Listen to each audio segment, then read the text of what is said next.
Hello, everybody, and welcome to the Initiative Order, and welcome to day 2 of our charity streaming weekend. Today, we are playing a one-shot of Symbaroum, and I'm joined by an absolutely wonderful cast of players, who in a moment I will have them all introduce themselves. But first, a little bit about why we are here today. We are raising funds for St. Jude Children's Miracle Research Centers today.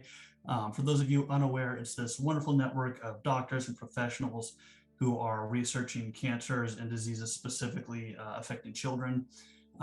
So we do have a Tiltify link down in the chat as well as on our homepage. Please donate what you can. If you can, every dollar helps go towards this amazing cause. I think so far we've raised $285, which is absolutely phenomenal. So thank you all so much who've donated and helped to spread the word. Please keep giving. Please keep spreading the message if you're able to. We super appreciate all the help. And real quick, I just want to shout out a couple people. First off, the incredible Initiative Order creative team for helping make all this happen. And a special thank you to Rene Beauregard, who helped kind of get all of our players and game masters together for this weekend. So thank you all so much. With that, let's go ahead and introduce our players for today. So I'm just going to kind of go around with how I see you all on my screen here. Let's start off with Petrona, please. Hi. Oh God, bad start. Hi, I'm Emily and I have a cold. What did you want from me? You want me to say who I was playing? Yeah, just who you are. You can throw out your social if you want to, and then your character name and what your character is. Sweet. Hi, I'm Emily. You may have seen me here before. I love the good folks at the Initiative Order. You can find me on Instagram and Twitter at Emily Irv, where I'm usually slightly less congested. Tonight, I will be playing Petrona Grimorio, a Red Path Witch, and Blood Waiter. Perfect. All right, let's go over to Nrobso, please. Hello, it's Leroyal on all social medias at Royalty No Y. And usually I'm caught on Sundays on our usual Symbaroum streams. But today I decided I wanted to jump in and help out with today's one shot. And I'm looking forward to having so much fun today. Wonderful. Thank you so much. Let's throw it over to Lady Meg, please. Hello, everyone. My name is Beau. I use they, them pronouns, and you can find me all over the internet at Dorky Teacher, except on Twitch, where it's just Dorky Teacher. In the words, just Dorky Teacher, because Dorky Teacher was taken. I will be playing Lady Meg. She is an ogre and a thug, and I'm very excited. Excellent. Thank you so much. Let's go up to Isaac, please.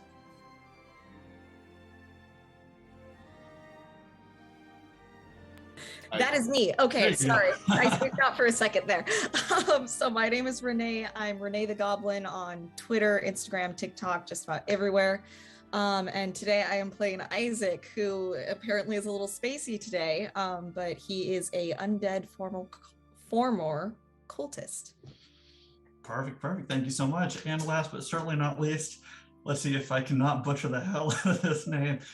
Ex of Ironet Jinaia, aka The Rain. Pretty close, actually. Yeah, hi, my name is Sandy. I'm Parix19, pretty much all across the social where I am on, where I pretty much post exclusively cat pictures, because that's my social life. It's not my cat, I'm just renting her. She's fun, I love her. Today I'll be playing Exodaronot Jinaia, also known as the Rain or Goat Daddy. For reasons you will soon find out, him, is a troll monster hunter. With a bunch of goats. Perfect. Thank you very much, everybody. And I am Nate, your semi-friendly neighborhood DM, GM, AM, FM, whatever you want to call me. You can find me on the Instagram mainly at DungeonMaster_discussions, as well as streaming here with these lovely individuals on the Initiative Order. With that, let's go ahead and dive into today's story, shall we? So, we find ourselves currently in the city of Thistlehold, where one little goblin has recently received a message from his home village of Krabadox, that goblin being the one and only Nrobso. Nrobso, you had just left the Sun Temple with your previous group of fellow adventurers. when you were quickly approached by Cranko, your long-term employee, who recently handed you a piece of parchment with a request to return home to your village of Karabadox. It would appear that there is an area that's in need of some immediate repairs. You being a lumberjack, as well as being one of the goblins that helped build this area, you're kind of the go-to guy for this guy for construction consultations. So you have this parchment in hand. It seems like it's going to be a pretty decent payday. You're looking at probably around $300 for you and all those who help you. You would know that Karabadox is about an hour or so ride west of where you are currently at. The message also asks that you try to bring along a couple individuals who are a bit stronger, as it's going to take quite a bit of moving material to finish off all these repairs entirely. So parchment in hand, you are currently in Thistlehold. You have the journey west to Karabadox. And as you're kind of taking this parchment, would you be so kind as to describe who it is that we are looking at here in Thistlehold? I don't see why the leader needed more people's help. Nrobso's quite strong to do this task by himself. Overweight. Do my eyes deceive me? This can't be. I was told that the orcs never find themselves into town this way. Excuse me. And I'm looking towards this giant woman of an orc. Are you the fabled Lady Meg?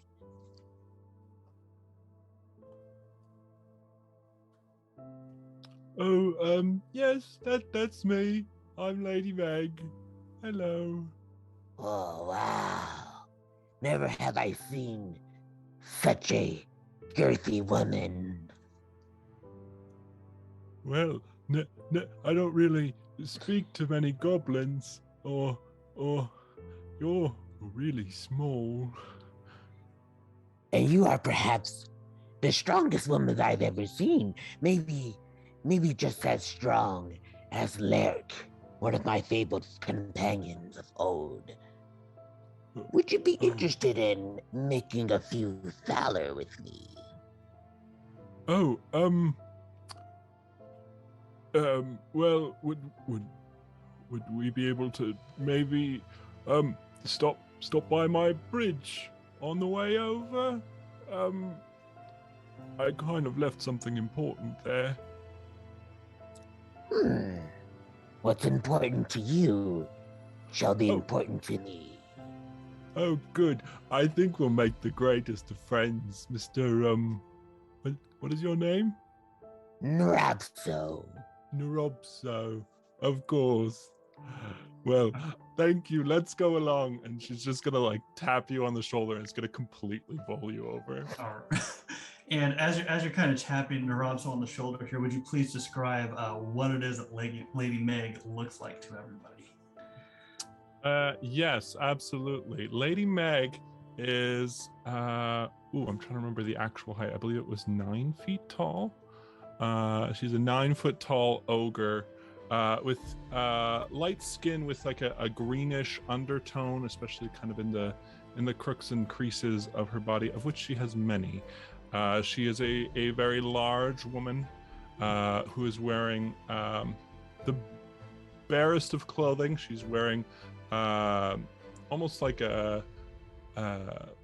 strips of cloth that just kind of hang over and under her breasts. She wears kind of a leather, a skirt made of leather scraps and furs, as well as a cloak on her back with a single shoulder plate of furs. She carries with her a few kind of accoutrements like around on her belt, things hanging off, a single kind of doll that's kind of hanging off her belt, that's kind of patchy, and it's like these like really dirty colors, almost like she's been dragging it with her for about like maybe the last 5-6 years through everything that she's been doing. Yeah, that's Lady Meg. Excellent. Thank you very much. And as you're kind of pounding Nrobso, unintentionally knocking Nrobso over the ground, Nrobso, as you're kind of picking yourself up and dusting yourself off, would you please describe how you look for everybody?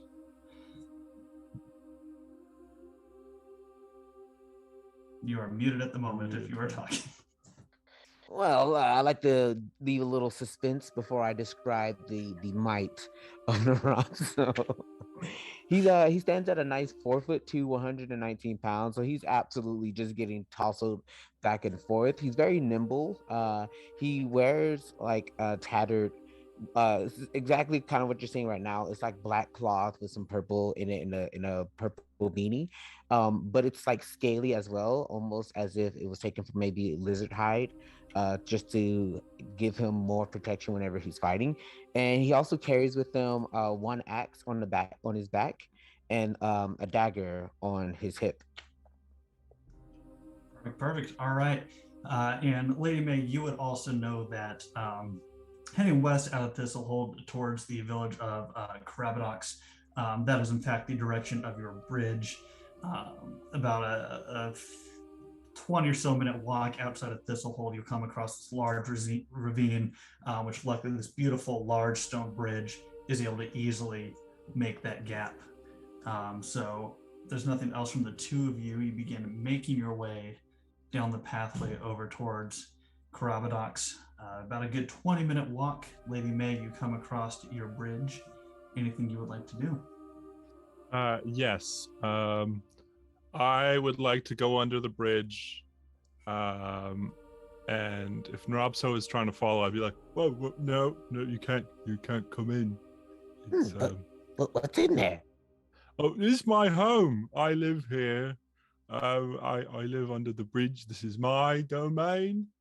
Oh, this is your home. Yes, I'm a lady for a reason. Well, if you insist, I shall keep guard on the outside. Oh, that's who I'm going to get, my greatest companion of all and personal guardian. I'm going to get Sir John. And I'm going to go under, and you hear just noise of like stuff being thrown around. There's like scraps of boxes and papers, and like a jar comes flying out past under the bridge, and you hear an animal noise that sounds very unpleasant. It sounds like some kind of small rodent of some kind, perhaps, that's just angry. And Sir John, come here, please. Get in the cage. And Lady Meg is going to come out with this large for you cage that is strapped to her belt, and there is a very angry badger inside.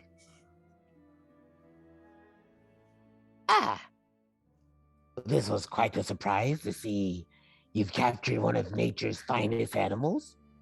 Oh yeah, this is Sir John. He's my loyal knight and servant. He seems very resistant. Oh no, he loves serving me, don't you, Sir John? And I'm just gonna like pet at him with my finger through the cage.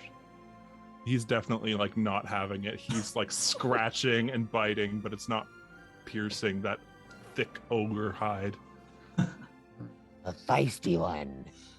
Yes, he loves me dearly, and I love him. Well, I will naysay. I shall never come between the two. All right, let's go. All right, Sir John, now attached firmly to Lady Meg's belt, this rabid little pissed off badger just trying so desperately to break out of its cage here. The two of you crossing this bridge, making your way, continuing over towards Karabadox. You go on for another good 30 or so minutes, and I need both of you to please make me a vigilance check if you would. So please roll a d20, and you want to roll below whatever your vigilance score is. All right. 8 for 12. Okay. It was a 10 for a 9. So that is a no for me. No for Lady Meg. All right. So Lady Meg, you're a bit distracted by trying to calm down Sir John as you're making your way down this pathway. Nrobso, however, you hear the sound of a couple goats off in the distance. You kind of look off in that direction and you see a couple of them kind of hopping around the field kind of happily together. And as you see these two looking beyond, you see a few more. A couple of them kind of button heads, one of them's kind of off in the distance eating grass on its own. And you also see the silhouette of another rather large individual who's just kind of standing off to the side, keeping an eye on all these goats. As you're walking along the road here, one of these goats just comes charging over and just accidentally nudges right into you, Lady Meg. Like it's just got its horns down. It is just charging as fast as its little goat legs can take it before bumping right into you. It kind of falls back on its ass and just kind of staring up at you for a moment. Hello there, little one.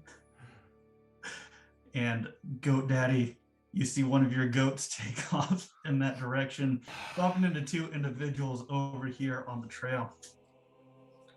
All right. As usual, Tilly and her terrible old self, I'll hobble over with my cane. All right. Look, I know they're new. Just leave them be. They might actually be friends. Who knows? They might know more about other dad. Hi. Sorry. Hello. Yes. Hello. These is this an open market? Are these goats for sale? How dare you? These are my second children. No.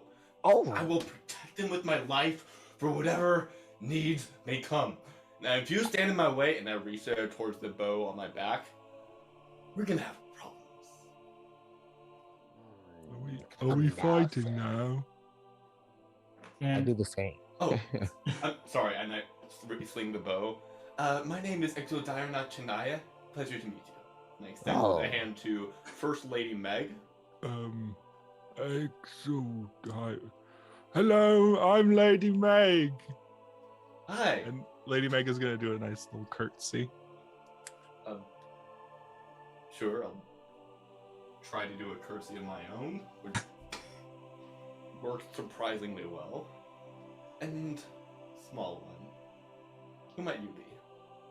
Well, for one, I was a bit confused by your threats and then your formalities, so I will tuck away my axe for now. And two, I've never known trolls and orcs to be so polite and formal. Is this what happens in the forest of Davokar once the goblins transforms? This is a combination of Davokar and Umbrian necessities. I always thought, it's better to be nice to people when you first meet them, because they're more likely to do what you ask them to. That's how I get all of the taxes of the people who come through my bridge. Well, I've had an experience, and at this point, the goat that tried to ram Lady Meg is circling Lady Meg like a dog. And Exodirna also go, sorry, let me fix this and I'll kneel down. Look, Tilly, they're new, please don't hurt them. And I'll try to scoop her up in one arm, and with a little bit of a heave due to leg injury, I'll keep myself up. Sorry about that. She's a lot of trouble. And when I say trouble, one of the goats in the backyard just gives a really loud "Ah!" And just real quick, as you're scooping up this goat here, would you please describe what it is that you look like to all of us, who it is Nrobso and Lady Meg are looking at here? Alright, so Exodirna is a 6'2" troll, only large by human standards. A lot of dark brown leather clothes with some fur wrapped around the shoulders and the trim of their clothes. Large mahogany longbow is strung over their left shoulder with a quiver with about 20 arrows, give or take, on the back. in his right hand, he is clutching the head of a really thick walking stick that has the horn of a goat fastened somewhat down on the middle, and there's some ropes that are attached around it, which is accurate for the amount of goats I have. Wonderful, thank you so much. So, Lady Meg, you now have this goat kind of circling. You got one goat screaming off in the background. Actions from the three of you at this point. You said your name was Exodironat. Yes, Exodironat. Exodironat. Nrobso is one for names. I will try my best to remember. Umbrians tend to call me Goat Daddy, if that helps. Well, Goat I am Daddy. Umbrian. Well, But whatever you need to call me will work. Exodi. Maybe something shorter, like I can't Exo Direnat Direnat. How about Rain? Rain works. I like rain. The champion and of many names, I see. Yes. Comes with living for so long. Well, And, champion of many names, we are currently headed towards my town of home.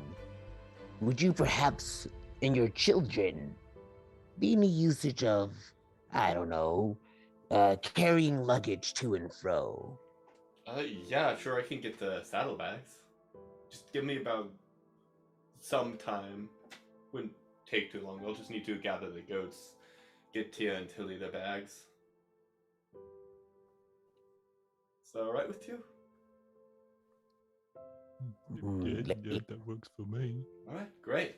And so I'll walk back into the field, go a little bit off into some trees towards where there appears to be a bush at first, and I reach into it and it's just a bunch of leaves stacked on top of the two pairs of saddlebags. I'll bring them back and put them both on two goats that look identical in their fur. Alright, Tia, I know you're not comfortable with seeing newcomers, which is why you will be the closest to me. And throughout a period of maybe 5 minutes, I get the saddlebags on two of the goats. The one that started in my arm that's still kind of giving a death glare at Lady Meg, because that's just her specific personality. The one who did the scream earlier has a little bit of a posh vibe to him. Like, he thinks that he's better than everyone, which he probably is. And I just get the saddlebags on. Alright, put whatever you may need in the bags. I've got quite a lot of room. Anyone care for some goat milk? No, thank you. You milk your children? Yes. That seems a little strange, I must admit. But Well, I'm always they're my ready to second learn. children. Your second. Do you have first children? It's a sad story, but yes, one. I've never had children before.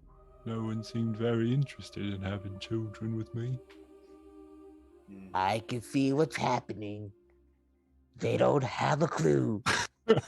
They'll fall in love, and here's the bottom line. And I give Nrobso the most skeptical of eyes. I actually don't go for women, I'm sorry. Well, this is no women. This is a lady. I prefer men. And then I walk up on. Where are we going, by the way? Goats have their saddlebags on, now rounded up. The three of you now on the pathway heading towards Karabadox to pick up these supplies, as well as speak to the chief there. Three of you easily, it's probably about another 10 or 20 minutes or so before you come up on this village. And what you see is just kind of this kind of makeshift palisade of just a few logs that are definitely falling apart in certain areas. As you approach this area, you just see nothing but goblins scattered throughout this little village. You see probably about 20 or so different tents and tarps just kind of scattered throughout this little encampment that they have made. Nrobso, you would know that the largest tent in the center of this area is where Chief Idlesorf sits, and he is the one that summoned you here. So as the three of you approach, what would you like to do? Am I big enough to fit in the tent? Or small enough to fit in the tent, I should say? Yes, it is a very large tent. Some of the smaller ones that are off to the side, probably not, but the main one in the center, you could easily kind of duck under and stand up within. I stay kind of on the outside as one of my goats is currently whining really loud, and I'm trying not to disturb the meeting too much. All right. I would follow Nrobso's lead. Hello, gracious chief. And I, just my arms to do a bow.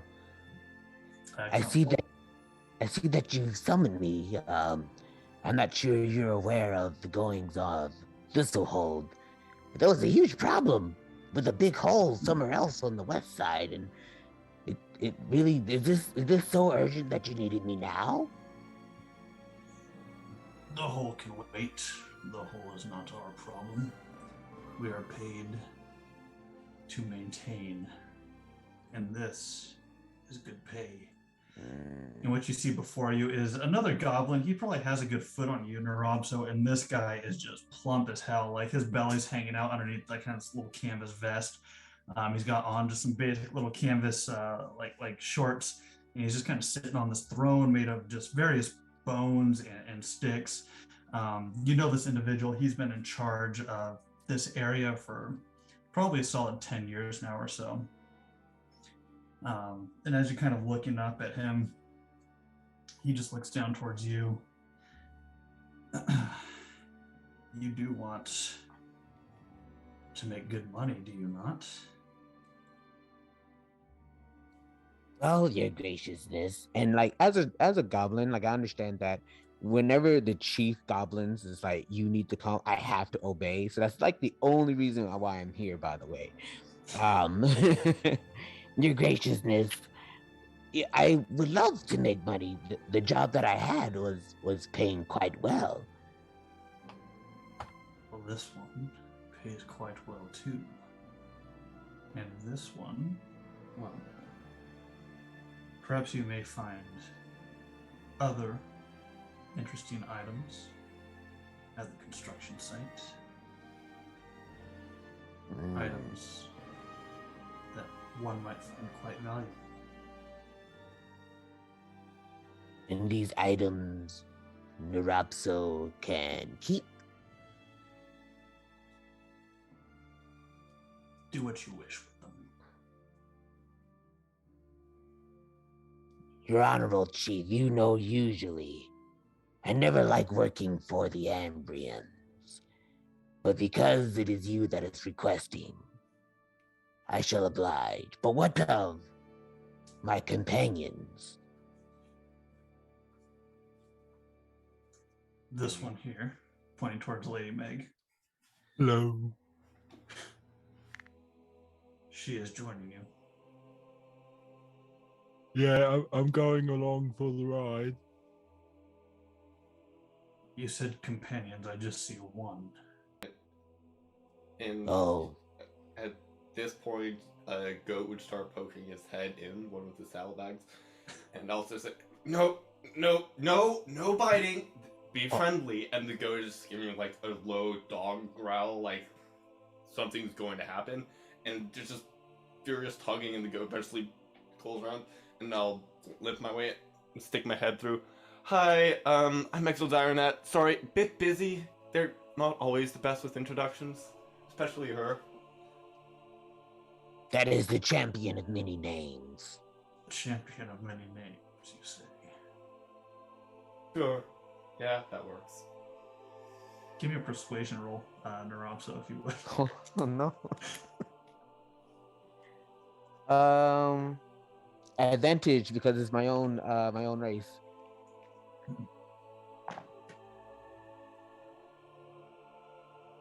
Doesn't matter. Failed on both. Just looks like another simple farmer to me, but call them what you will. Unsling the longbow, let it dangle in front of the opening, put it back. Tell you what, I'll go up the reward. Extra 100 thaler for each of them. Oh, that's a lot of dollar. Just for clarity, for each, would that be 100 for Lady Meg and 100 for Exodionat? Correct. Oh. This is a rather important job, Nrobso. It could gain us quite a bit of favor with the Ambrians. The Ambrians you choose to serve. As I say that under my breath, by the way. Do we have a deal, Nrobso? You go. That's one of the goats. That's either Naeem, Kathleen, Vincent. Vincent! It's Vincent. I'm so sorry. Vincent says we agree to this. Very well. You'll find the supplies over at our usual sites. Take as much as you can. There are 5 watchtowers, from my understanding. 2 of them are in great need of repair. We'll be heading east of Thistlehold to a road known as the Sleepless Path. But I do warn you to tread carefully. The sergeant in the area has been known to employ very restless spirits. Oh. Rumor also has it that he's got a witch as well overseeing the area. Oh. Wait. So there's others that could potentially be adversaries? I'm saying there could potentially be non-living individuals. And an individual with knowledge connections to the forests. I'm just saying, watch your step. All right, well, as you know, as the entrepreneur person that I am, with this extra information that you seemingly left out in this parcel that you sent me, I can that's only gonna... fit so many letters on a parchment. And you can tell, like, looking at this parchment, he has very large handwriting. Like, one word takes up a quarter of the page. In which case, I would need $25 up front each. Very well.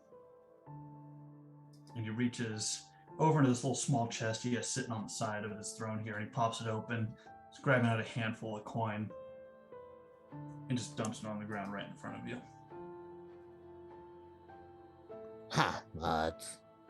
It's very rude of you, but I still go down to, like, pick them up.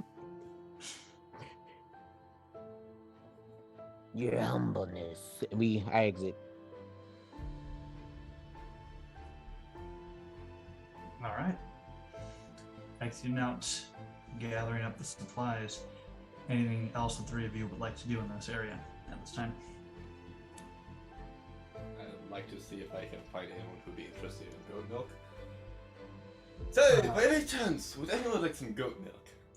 Give me a persuasion roll, if you would. Okay. 5 out of 9? 5, 9. Okay.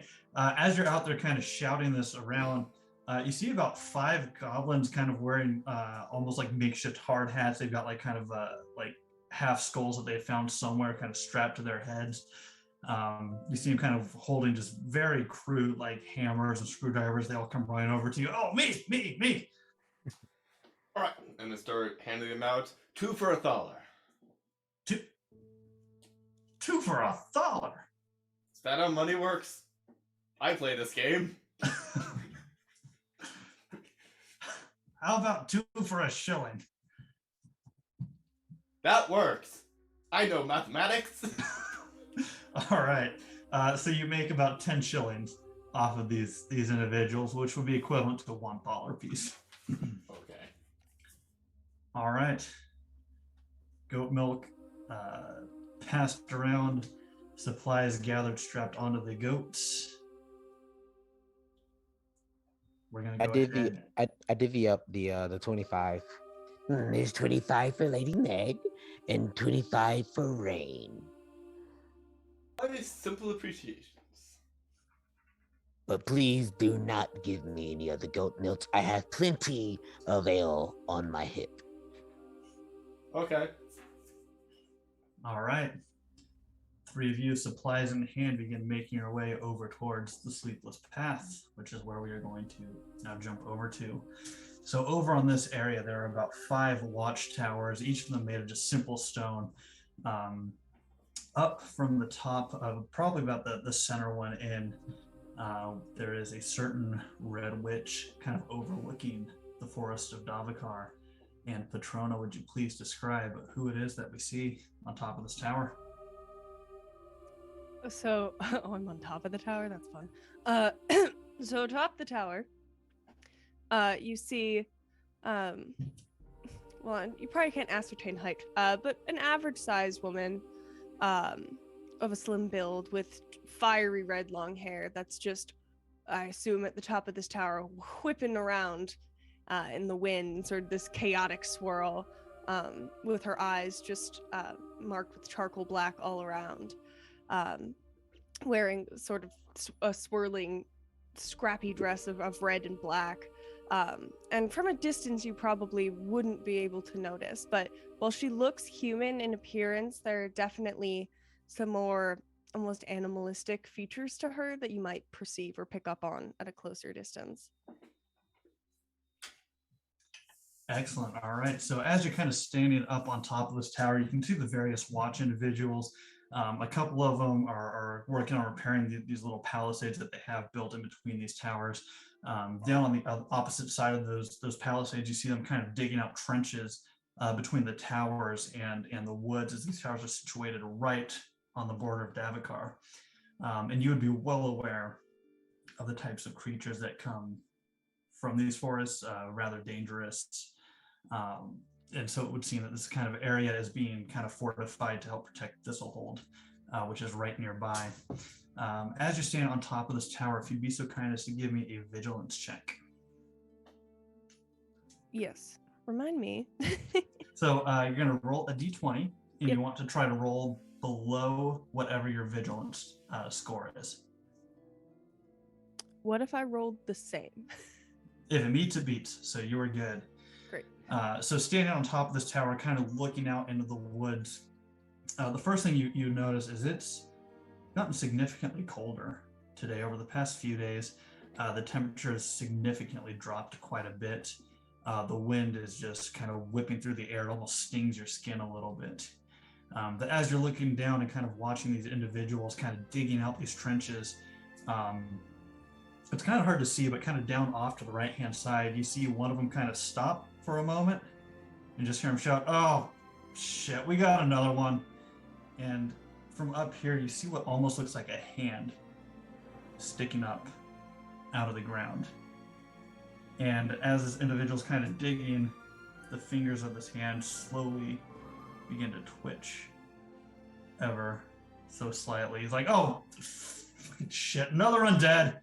Quick, get the sergeant." And they continue to kind of pull this dirt back. And Isaac, as you're kind of laying there, you can feel the wind on your fingertips. You feel these hands kind of running over your body before finally the mud scrapes away from your eyes and the sunshine begins to break through. As you're laying down in this trench, would you please describe who it is that we see? So he's just kind of laying there, and you just see the most lanky, awkward teenage boy you can ever imagine. He's wearing clothes that are covered in dirt, obviously, and they're just worn, they're tattered.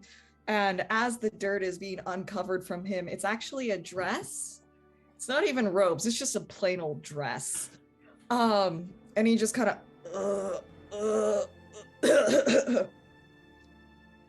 So, And you just see this very confused Ambrian man just kind of staring down at you. I'm sorry, did you just talk? it is kind of coming back to me, yeah. Oh boy. All right, let's get you up here. And he kind of helps you stand up. And Petrona, from up on the tower, you see these Ambrians helping this young, gangly individual stand up out of the mud. Any actions from you as you're looking down at this? I'm just observing the scene. I assume this isn't the first time I've seen them pull a No, vendetta. so being in this area for a little bit, you would know that the sergeant does have probably about 5 or so guards that they've dug up that are still up and walking around. Okay, actually, I have a question. How often can I use my shapeshift ability?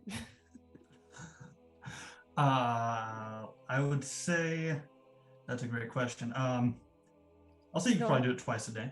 Twice a day? Oh.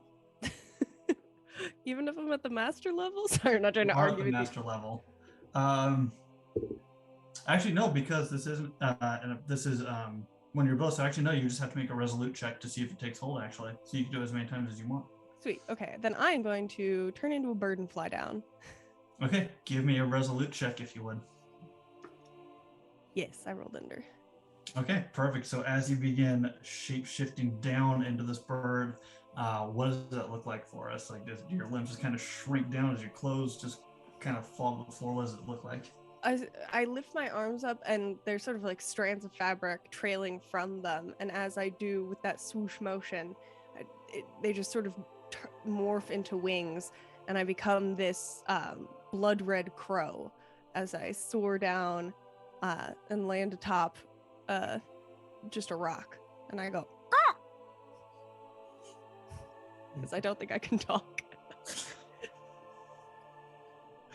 All right, so Isaac, as you're standing up here, give me a vigilance check if you would, Isaac. Oh no. That is a 3 for a 5. Yeah. Perfect. Yeah. So as you're kind of standing up, kind of brushing the dirt and the debris off of you, you do notice this red crow land on a rock and just begin cawing in your direction.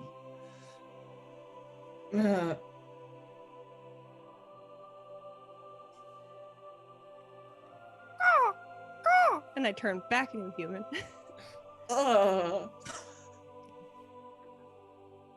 Good morning. You sleep well? I'm not sure. Do you know where you are? No. Usually the case. I turn to whoever dug him up and I go, this makes how many in the past week? I think this one would be number 6 or 7.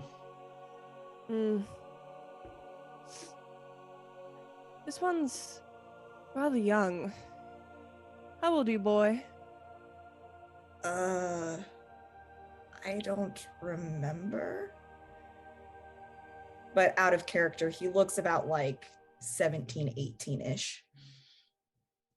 I take him by the chin, and when you're making eye contact with her and she's smiling at you, you probably notice that her canine teeth are just a little bit longer than the average person's, and there's something in her eyes that's not entirely human.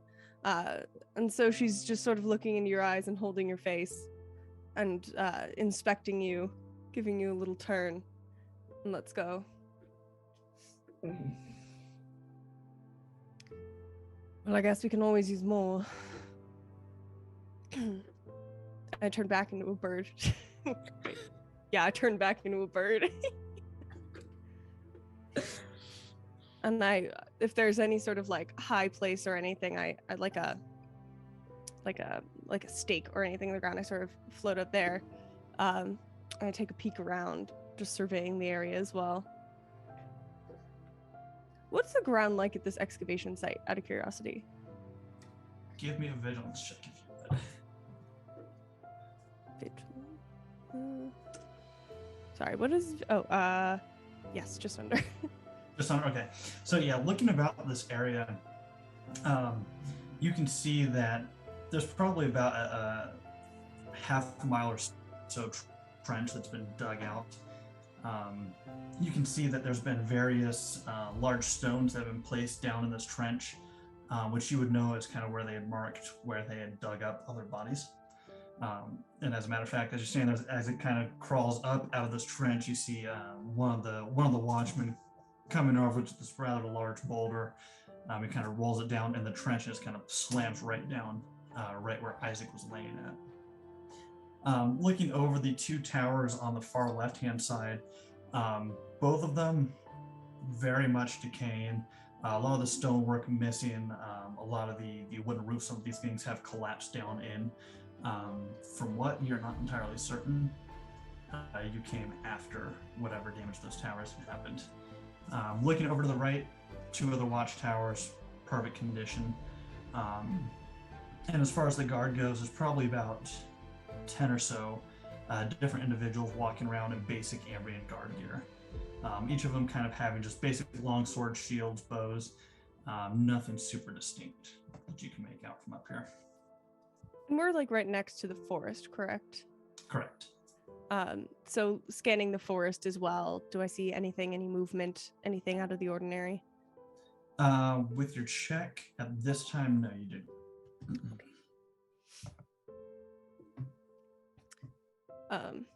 Then I'm just keeping my little bird watch for a minute. Okay, no worries. Isaac, as you're kind of standing there, one of the guards comes running back with another individual. This guy seems to be dressed in almost like a nicer chainmail and tabard. He's kind of he's got like almost like a scimitar attached to his side rather than a basic longsword. Short, messy, dark brown hair, kind of the salt and pepper beard as he approaches you. You're the one from the ground, I'm assuming. Yeah, that's me. Just kind of looks you up and down a little bit. What's your name? Isaac? Isaac, all right. And how old are you, Isaac? Don't really remember. Can you hold a sword? Maybe. I used to do things without swords. Such as? I know a bit of magic and witchcraft and... Another mystic. I swoop down and I land on the shoulder of the guy who's talking to him. Oh, why must you do this? Yeah, not right in the ear, please. Damn bird. Okay, come on. He just tries to grab you and kind of throw you. I go to the ground, I shake off my little wings. Okay, no. I know you can change forms. Come on. I change back to human. Ugh, so boring. I already asked him all these things. Doesn't remember how old he is. Magic thing's new, though. Doesn't remember how old he is. Look how he's dressed. And give me a cunning check as you're kind of more so now looking at the garb that Isaac is wearing, if you would. Cunning. Yes. No. No? Okay. It just looks like an old robe to you. He's a very dirty boy. I suppose that's one way of putting it, but no, his robes, they carry the same symbols as Symbaroum. Oh. Interesting. You don't remember anything, Isaac? The fall of the kingdom? Nothing?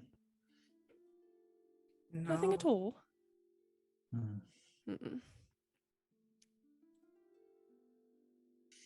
Perhaps once you've had a chance to walk around a bit, hopefully your memory gets jogging a bit better. But for now, Petrona, is there anything that he can help you with? Well, I'm awfully curious to find out where your mystical skills lie. Would you care to accompany me to my workspace? Sure, we can do that. Just don't destroy any towers. We're down to 3. Fine. Have it your way. All right. So the two of you making your way back up into that central tower. Up on the 2nd floor of this area is a basic little workspace that they've dedicated to you, Petrona. So you can describe that however you see Petrona's workspace would be. It's like a cross between like an apothecary and a sex dungeon. Like if you just whatever you're picturing is correct. So it's like stone walls, a bunch of like slightly intimidating leather gear hung up on the walls, and just like these shelves of just like strange bottles and like awful looking contraptions and things, and lots of bones, so many bones, and what looks like casks of red wine, but you're not entirely sure that's what it is. And the entire thing is lit with like too many candles. Candles everywhere, just sort of sputtering out and dancing. And she welcomes you in. Well, it's not much, but I call it home. It's nice. So, tell me, where did you learn your magic? She sits down in like a she's like reclining on this sort of like settee. Like it's very, you're standing and she's just sort of lying down sideways, just staring at you uncomfortably. I think I had a teacher at one point, or went into a forest, or the details of it are very fuzzy, but I learned just a few tricks, some things I can do. Such as? I can do this thing with bugs. Oh, wonderful. And she goes to her cabinet and she sorts through jars and she pulls out one. And from that, she pulls out a very large beetle and places it in your hand. Go on. Not this kind. And I just hand it back to you. And then I kind of like see like a little maggot on my arm. And I just kind of like pick it up. I'm like, and then I put it on the beetle, let's say. And then I cast the little larvae kind of just like goes into the beetle. What do I do when I cast a spell? How do I? Give me a resolute check if you would. Check.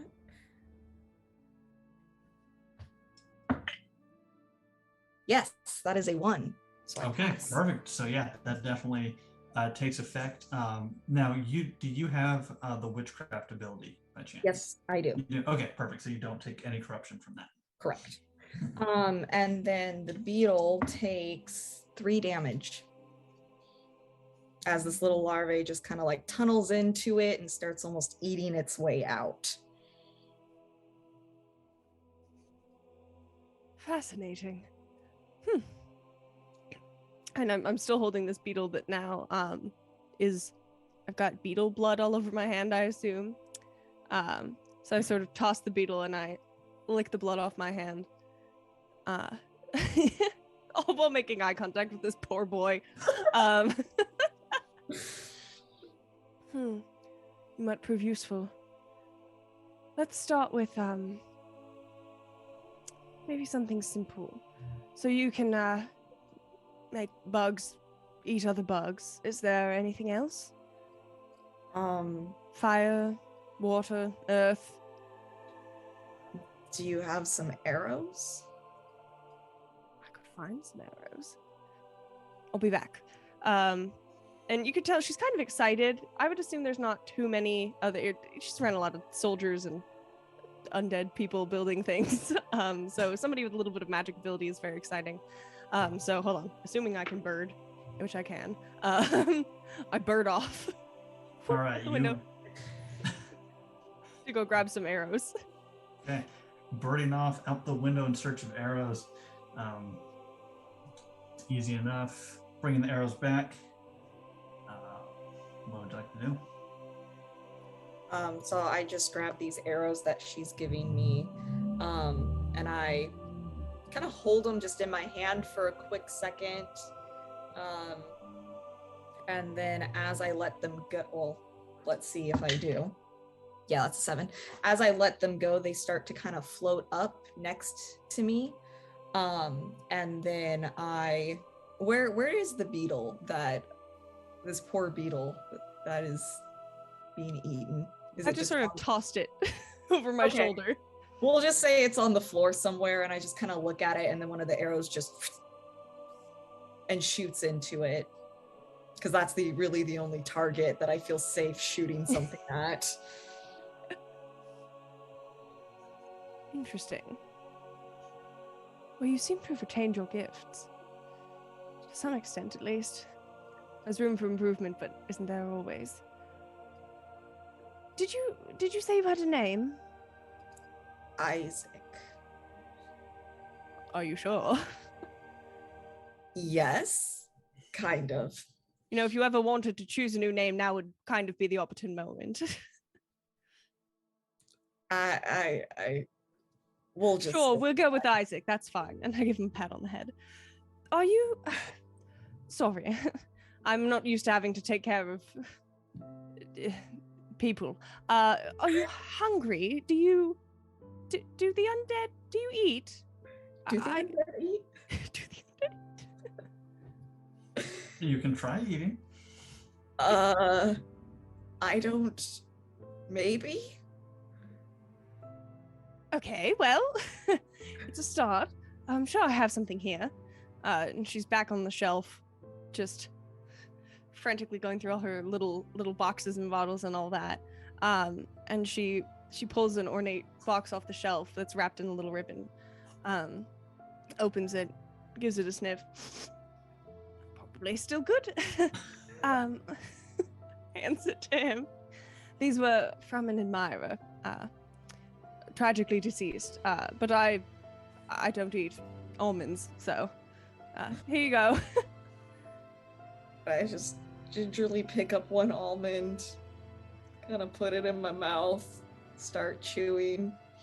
All right, as you kind of bite down into it, 2 of your back molars almost kind of feel like they start to come loose as you're biting down into this almond. And it's at this point that you kind of start to begin to realize, like, your mouth is incredibly dry and just rotted out. So I just kind of open my mouth and the almond and let's say one tooth falls out. Oh dear. Well, that answers that question. I think you're not hungry, right? You're just, are you? Do you crave blood? I'm not really sure. I'm sorry, I'm not aware of what you desire. We'll figure that out together. And as he says together, he blushes a little bit because this is like the most interaction with a woman he has ever had before. All right. And as this is happening, it's at this time that Petrona, you especially, you feel the interior of your room, the temperature begin to drop even more significantly. And you start to see like a little bit of fog begin to roll in, kind of coming through all the way up to the window where you're currently at. And as that's going on, we're going to jump back over to our other 3 here. Nrobso, Lady Meg, and Goat Daddy. The 3 of you with your goats making your way down the pathway, traveling for a good couple hours, finally making your way over towards the sleepless path. Now, as the 3 of you are walking, is there any conversations happening? Are the 3 of you doing anything in particular? Mostly just goat care and the occasional grunts of having to deal with my leg.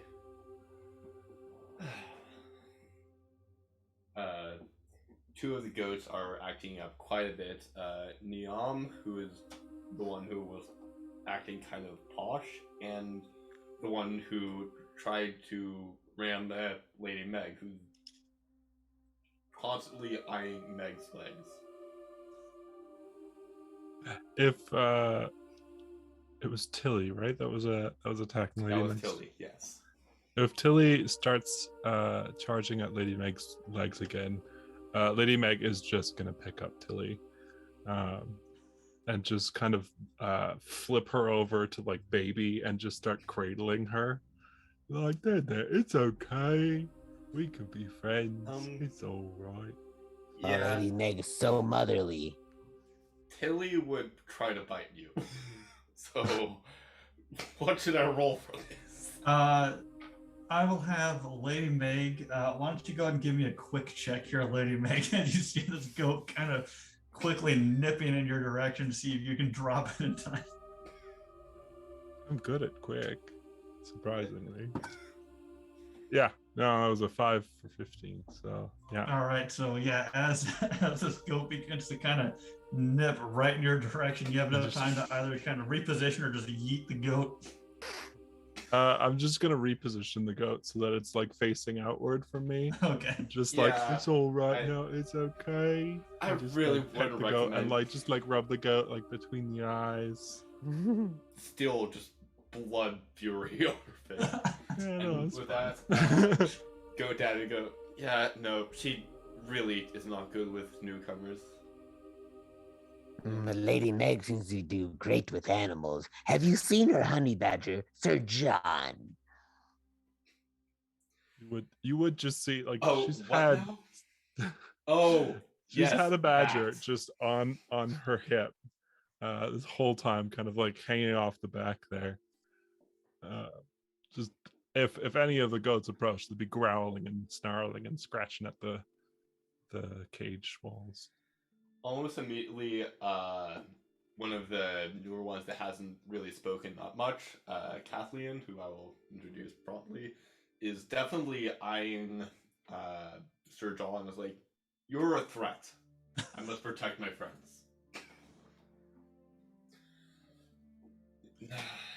Come on, Kath, he's not a problem yet.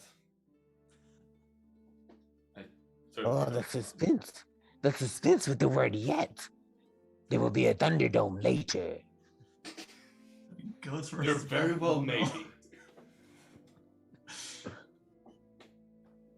All right. So three of you trying to control these goats. One of them being protective, one of them trying to bite the shit out of Lady Meg, one of them starting some beef with a fucking honey badger. You continue walking on for a good few hours before off in the distance, you kind of begin to see these palisades as well as the silhouettes of a few large watchtowers off on the right-hand side of the path. As you're approaching, though, you all immediately feel the temperature begin to decline very, very quickly. Granted, it wasn't super warm when you began this journey. It almost feels like the temperature just immediately dropped like a solid 10 degrees.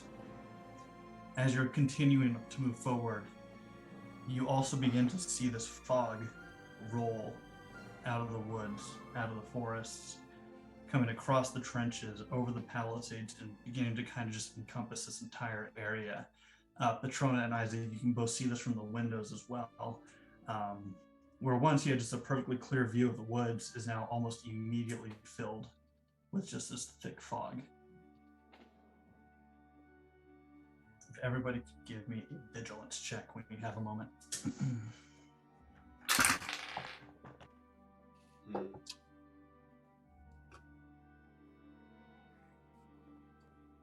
11 for 12. Number 12, okay. Fail. Fail, okay. Sorry, just under. Okay. 12 of the 9. 12 and 9, okay. Yeah, Lady Meg? Meets it, beats it. Yep, correct. So I believe Lady Meg, Petrona, and Nrobso, the three of you succeed here. So Nrobso and Lady Meg, as you're kind of approaching, up ahead, you hear this noise, like just the sound of hooves almost just booking it, coming from the woods, and you see these three silhouettes they almost look like horse silhouettes from where you're currently at, but with how thick this fog has become, they just look like complete shadows. as you see them like almost in a panic trying to jump over the palisades and the trenches, a couple of them kind of tripping over themselves before standing back up and just darting across the pathway, running away from the woods. Petrona, from where you're at up in your tower, you can kind of hear the noise at first too, and as you look down and inspect it, you see that same silhouette of about 3 or 4 horses, it looks like, just scrambling to get out of the woods. Can I try to catch one of the horses? Certainly. How would you like to try to catch this horse? Does it have reins, or is it just a wild horse? From what you can tell from the distance that you're at, it just looks like a wild horse. Oh, okay. Well, if it doesn't have like any markings of being like a horse that somebody owns, then I'm just gonna let it go. Okay. Never mind. Okay, no worries. I will look closer to see if there's anything falling behind it, though. Okay, for sure. I get my axe at the ready. Okay. I will put Tilly down as well. Yeah. Good idea. Okay, and as you kind of set Tilly down, Tilly kind of goes over to the goat pals here, and you can kind of immediately notice like all the goats, their ears kind of go back at this point as they all kind of begin to huddle closer together. Yeah, well, huddling all together, I drop to one knee, putting my staff down, and with my good leg, I put it on the staff, and one of the goats, that would be Kathleen, it starts to take the front in that kind of protective position, and starts slowly bleeding. I draw out my bow from behind my back, knock 3 arrows, and just wait to see what happens. Okay, perfect. From within the tower, Petrona and Isaac, anything from the two of you? Yeah, I turn to Isaac and I say, you might want to pick more maggots off yourself in preparation. And then I lean out the window. How far are the horses? At this point, the horses have run between the towers and they're gone. They're across the pathway, heading away from the woods. So if I shouted at them, could they hear me? You could try. I would like to attempt to shout at them using my beast tongue ability. Okay. What are you shouting? I shout, "Hold! What are you running from?" And but I'm whinnying. I'm whinnying out this window. Yeah, so Isaac, A you really just see loud Petrona go over and just start yelling horse noises. I just like stop mid-maggot picking and just Please tell me we can hear this. Oh yeah. I mean, I'll say actually, give me a vigilance check, Lady Meg, Goat Daddy, and Nrobso, please. Yeah, 3 of 9. Okay. Ooh, 12 for 12. 12. Okay, so Lady Meg, unfortunately, you do not hear these horse noises, but Nrobso and Exmana, you both hear the sound of horse noises coming from up ahead. You can't quite pinpoint where it's at. As you're whinnying out the window here, one of the horses just kind of, you hear in your mind just, no clue what the hell it is. We're out though. And it just keeps going. And as you kind of look down towards the fog, you see this another silhouette of this large creature. I mean, this thing almost has like a humanoid type body with about 8 or so legs coming out of it. The back of it just has this large dome. It almost looks like a humanoid spider with like a tick back type. And it's just kind of crawling out through the woods. You see it kind of charge a couple of the guards that are on the ground, just quickly stabbing, piercing down into them and just throwing them left and right before scrambling up over the palisade. Nrobso, Lady Meg, and Exo Ironat, you now see the silhouette of this creature probably a good 30 or so feet ahead of you. And you see it just kind of stop on the pathway for a moment, looking around. It stops and stares at all 3 of you for just a moment. Action from anybody at this time? Shoot that fucking thing. I would like to unhitch Sir John from my belt. So it's Okay. on the ground. Okay, Sir John now on the ground in his cage. Yeah. And I also ready my dagger. So I got my dagger in one hand and my axe in the other. Just at the ready. Petrona, Isaac, anything from the two of you? I'm gonna go out to the window where she's looking at, and then I see this thing. Mm-hmm. Okay, and I just go, oh. There's no better way to learn than by putting your skills into practice in a life or death situation. That's what they always say, right? Sure. Let's do this. So where is this thing? It's it's climbed up to where? So it's currently over on the road behind your tower. So you guys are currently on the second floor of the tower. Looking out the window, you can see it down on the road. Okay. Well, you ready to go? Run headfirst into danger? You already died once, so presumably it can't be worse the second time.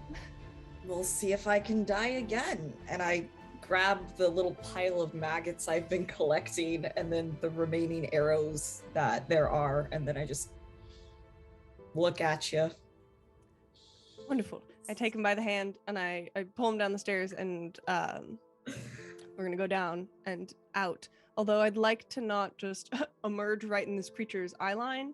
Sure. But if there's since it's behind the tower, if we can come out a front door and then creep around, that would be ideal. Yeah, definitely. You can certainly do that. Go ahead and, if you'd be so kind as to give me a stealth roll here. Both of us? Yes, so that would be a discreet check, please, for both of you. It's a fail for me. Oh, that's a fail for me. Okay.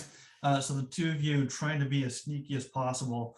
Unfortunately, as you step out, this fog is just so thick that you can't quite see where your feet are landing, and you're just kicking over like rocks and metal buckets left and right as you're kind of making your way around this tower. So you make your way around. You now see this creature standing in the middle of this pathway. Looking down the road, you can see the silhouettes of three other individuals and some kind of huddled, weird little mass. This creature's just kind of standing there, looking back and forth, almost like it's looking for something in particular. It hasn't made any moves towards any of you. Actions from the group? It doesn't seem to be actually antagonistic. I would like to use some of my Monster Hunter knowledge to see if I can figure out what this is and if it has any weaknesses. Okay, for sure. Give me a cunning check, if you would. Cunning. 7 for 13. 7 for 13. Excellent. Okay. So yeah, looking at this creature, you're very familiar with what this is, as it is the creature that gave you your injury. This is a skull biter crusher. Almost like this large spider tick hybrid creature that came from the woods. You don't know particularly of any weaknesses this creature would have, but you do know that this type of creature generally tends to target one individual at a time and continues to attack the same person over and over before moving on to the next. Okay. Same time, I would like to start moving forward. Okay. Then I'm going to wave at it and go, "Hello, I'm Lady Meg. And Can I help you?" I'll lean into Nrobso and say, "So good news. I know what this is. It's a skullbite crusher. Yeah. It's only going to attack one person for a long time until it's dead. Bad news is that person's probably Lady Meg." And I slowly just look over. I will protect Lady Meg, even if this is how Nrobso dies. So Lady Meg, you begin to approach, and this creature kind of stands up on its hind legs and just kind of towers over you for a moment. Standing up, this thing's probably about 10 or so feet tall. Wow. And it's just staring down towards you. You're really big, aren't you? Look at you. I don't think you belong here. You better leave. And as you say that, you see its head kind of snap back in the direction of the forest before it drops back down and begins running in the direction of the horses, away from the woods. See, all's well that ends well. You just gotta talk to it. Good news, it's not going after Lady Meg. Bad news, my goats are fucked. And you'll look over and they're just shaking like they're in a train that's on a very rickety track. With the exception of the guard goat, Kathleen. And since the ones from the tower rolled pretty low on their vigilance for the screen check, I'm assuming that would kind of see them in the background, so I'll just unlock the arrows, put them back in, and wave. All right, excellent. Yeah, at this point, you do see the two silhouettes of Petrona and Isaac, and the two of you can also see these other silhouettes. One of them becoming a bit more clear as Lady Meg has kind of begun to approach. Oh, it looks like we have company. I just like awkwardly wave. I take his hand and I put it down. I already awkwardly waved back. Well, You said there was a wall that it was climbing up? Yeah, it's kind of like some wooden palisade, so like How tall is the palisade? It's probably about 6 feet or so. Cool. So I'm just looking over, like, hello. Looking over, you see one of the guard, the same individual, kind of in the more thick chainmail. You can tell that this guy's one of the higher ups in this area. You see him just kind of, what? Oh, you all new? Hello. One moment, and you see him kind of staring out towards the woods. And out of the woods, you see a tall, feminine figure walking out, just in this dark, pitch black leather armor, this super beautiful, like charcoal cloak hanging over her, hood pulled up. Looking as she approaches, her details become more apparent. As you try to make out her face, she's just wearing almost like a Death Eater mask from Harry Potter, just kind of sitting on her face. And you see the sergeant from the watch just kind of, "Hail, Sleepless One. Good to see you're still around." And she just kind of stops, staring towards him, and then looking up towards you, Lady Meg. And then back towards the sergeant. Hello. Nice to meet you. I'm Lady Meg. And I'll give a curtsy. Lady Meg. Sergeant, we should get within the towers. Now. And she just begins to walk past the sergeant over to the tower on the far right. As she's walking, she kind of looks towards you, Lady Meg. You should join us. And anyone else that's out here. Yes, I've got my friends over there. Also my Well. my brave knight, Sir John. She doesn't even pay much attention to what you're saying. She just moves into the tower itself, the sergeant following. Lady Meg's gonna go pick up Sir John and hitch him back to her belt and start going inside. Oh, wait. Doesn't seem very friendly.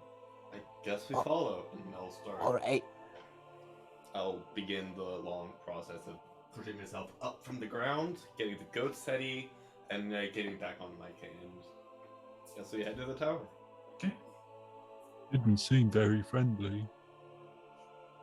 Well, I guess this is the one that the chief was talking of, where I contact the sergeant. I guess we shall follow them in to get reacquainted. Okay. Entering into this building, it's just a very small circular area that you're currently in. On one side, there's a fireplace that's going. There's a couple torches lit up on the walls.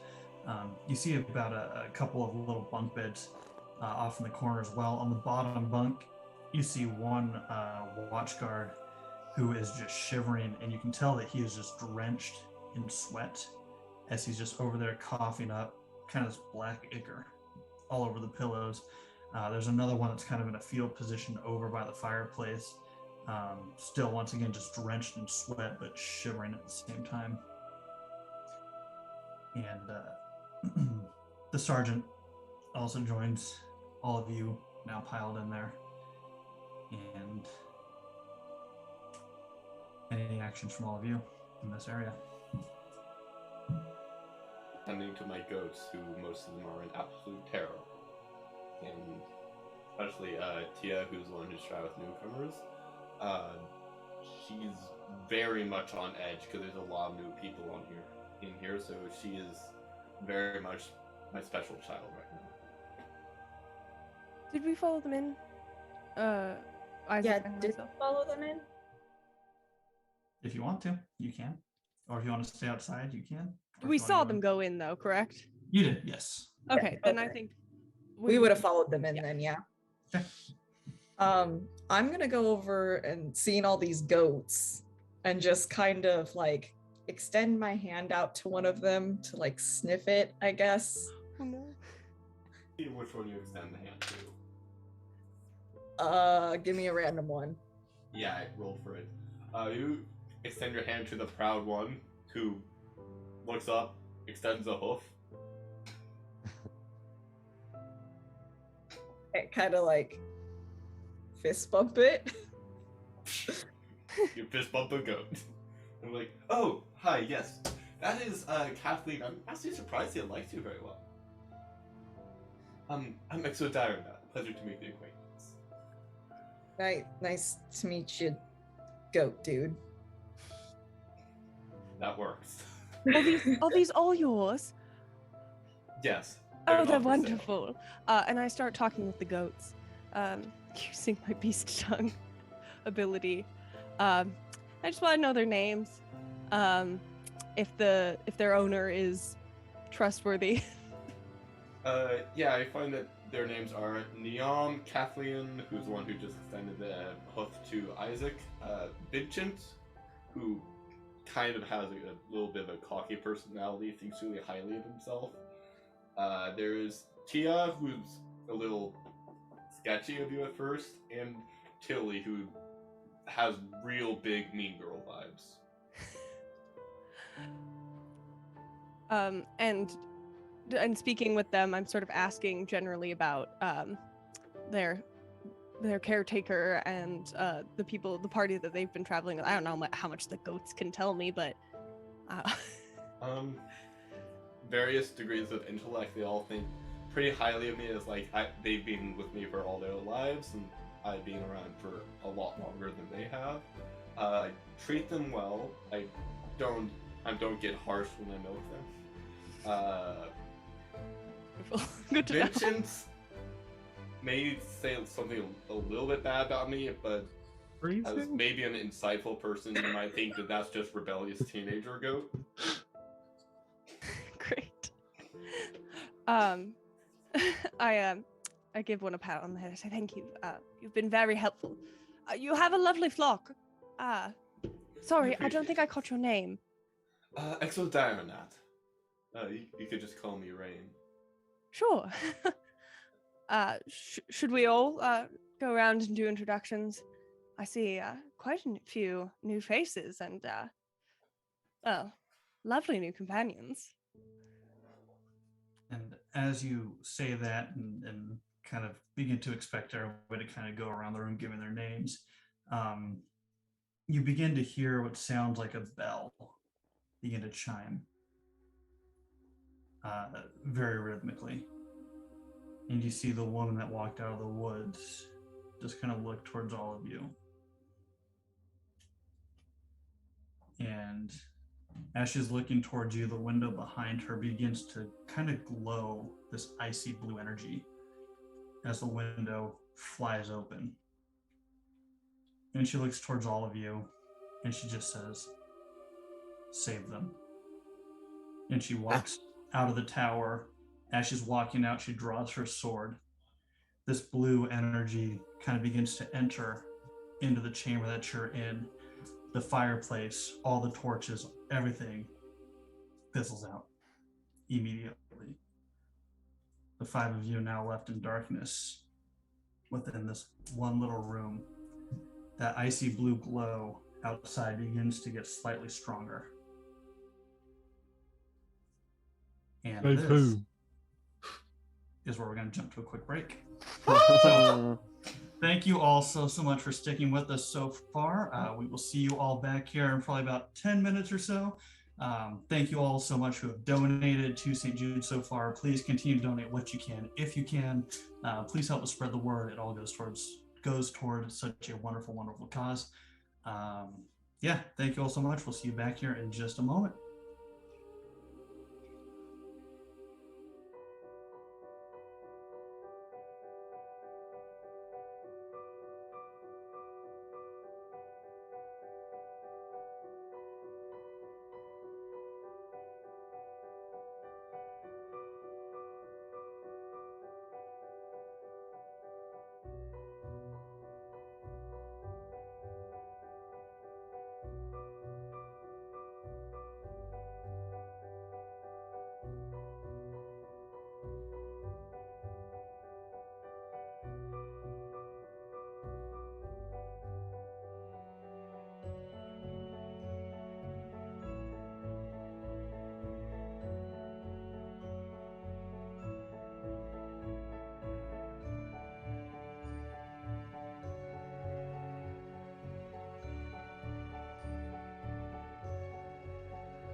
And welcome back, everybody. Thank you so much for sticking with us this far.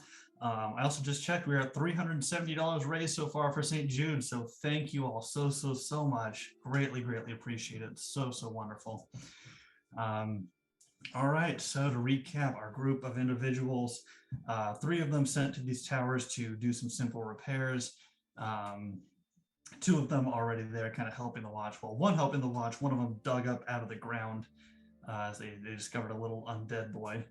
But the 5 of you now currently in the bottom of this one watchtower after having briefly met an individual that walked out of the woods.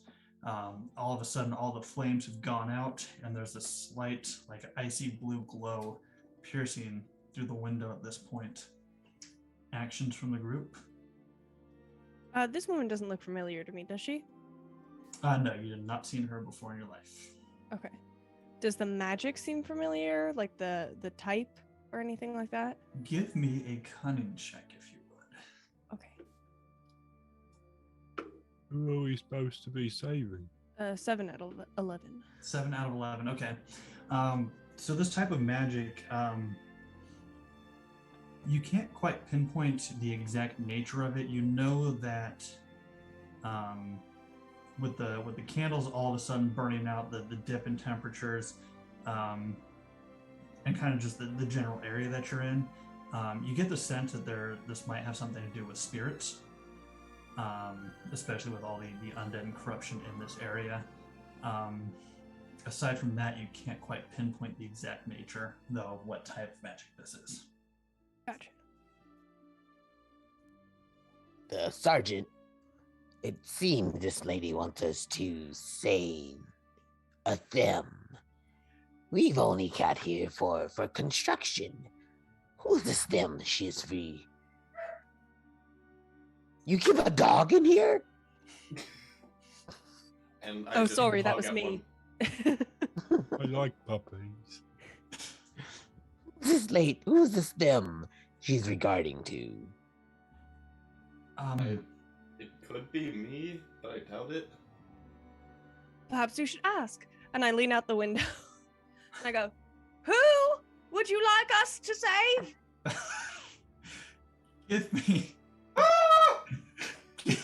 Give me a persuasion roll. Yeah. It really wasn't very clear. 1 out of 13. Oh my gosh. Okay. So as you're kind of looking out this window, you see her walking towards the woods and kind of trying to, as she's walking in towards the lights, you see that this icy blue lights begin to form into various like humanoid spirits and ethereal beings that are kind of floating out in the woods. She has her sword drawn as she begins trying to cut some of them down. As she's walking towards the woods, and she kind of stops and turns towards you. Oh, the stones! And she continues to cut through and begins pressing on into the woods. I sort of hop back into the room and I go, she said the stones. We're saving stones now. The stones? The stones. I don't know what that means. I am beyond confused, but okay. We have been finding some strange stones from the area. I thought that maybe they were just warming stones, but maybe they're more important. And he kind of points over, and sitting in one of the corners of the room, there's about 3 stones that almost look like they're shaped like hearts, sitting off in the corner of the room. We found those while we were excavating the area. As a matter of fact, if you pick one up, it's actually quite warm. Kind of we'll lumber over there and just kind of pick them up. How big are they? Like, they're not massive. I mean, they're probably that big or so. Oh, perfect. All right. That's so massive to a goblin. Just like holding it between 2 fingers. You're picking up the stone? Yeah. Okay. Give me a resolute check if you would. Oh no. Oh. I have made a mistake.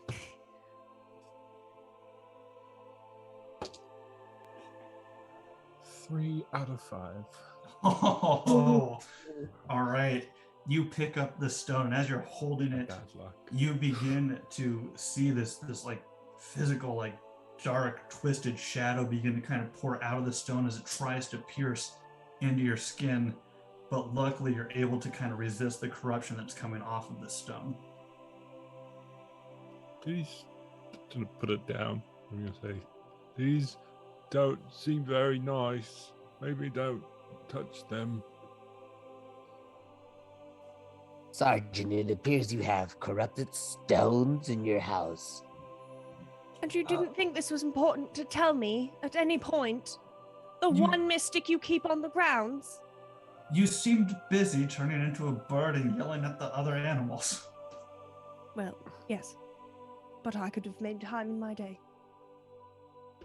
In Well, the next time. meantime, Rain has been putting down the staff and taking a really slow limp to try to get out the door to get an update on the battlefield. Okay. Pulling out the bow, trying to see what's going on. Okay. So yeah, you swing the door open. And as you open up the door to this tower, that icy blue glow has begun to become stronger, more illuminating in this area. Looking out, you see the bodies of about 5 watchmen, just kind of face down in the dirt along this road. And looking over, you see 7 of these spirits. All of them kind of just floating around these bodies, weapons drawn. They look towards you. Actions from you. I would like to start shooting these things. All right, give me an accurate roll, if you would, and you will actually have a. You're gonna have a -3 to this roll because these creatures are so ethereal and kind of. You're not really trying to shoot anything solid, so it's gonna be a bit of a more difficult shot. Okay. 9 out of that would make it 14. 9 out of 14. Okay. Excellent. One, it's for 1 damage. 1 point of damage. Okay. So you take your arrow, it goes flying through the air. It goes through the spirit, but as it kind of sinks in, it actually does slow down as it's flying through. So it looks like it connected in some way to this creature. And the arrow just kind of falls on the ground behind it. It looks towards you, and it's got its sword drawn, and it begins floating in your direction. Cute boy, big lady, witch, and Nrobso, we got friends outside. They're not friendly. Could use help? And I'll launch 2 more arrows using my masterful rapid fire. Okay, go ahead and launch those 2 other arrows. So same thing, 2 accurate rolls at a -3. Second one would be a miss, and third one a hit for 2 points. I'm rolling great on this. 2 points of damage. Okay, and do you want to shoot the same spirit that's walking towards you? Same Okay, spirit. Perfect. All right, excellent. So that spirit takes those arrows, still approaching you though, and you see it draw out this long sword, and the sword that it's holding almost looks like the blade itself is made out of ice, as it kind of raises it above its head and tries to slash down towards you. So now I need you to make a defense roll. All right. And this is just going to be a straight defense roll for you. 10 out of 9. 10 out of 9, okay. So now go ahead and roll your protection on your armor. Yep. 8. 8, okay, so you feel this blade kind of make contact, slashing down across your chest. You can feel the cold coming off of it, but you take no damage as your armor is able to absorb the full impact of the blade here. The rest of you are kind of still compact back in this room as Exil Ironet is kind of in the doorway fighting the spirit. Actions from the rest of you. I would like to put down Sir John and say, stay here, protect the stones. And then I'm going to lumber over to Exil Ironet. Okay. So that's what we're doing. Let's go ahead then and just quickly get initiative from everybody here. So basically, all I need is everybody's quick score, please. So let's start off with Nrobso. What is your quick score? Well, first, Nrobso looks at the sergeant and goes, "Quick, pay me $5. It's a matter of life and death. Give me $5. Give me a You'll thank persuasion. me. You'll thank me later." Is that persuasion? Persuasion, please. Yes.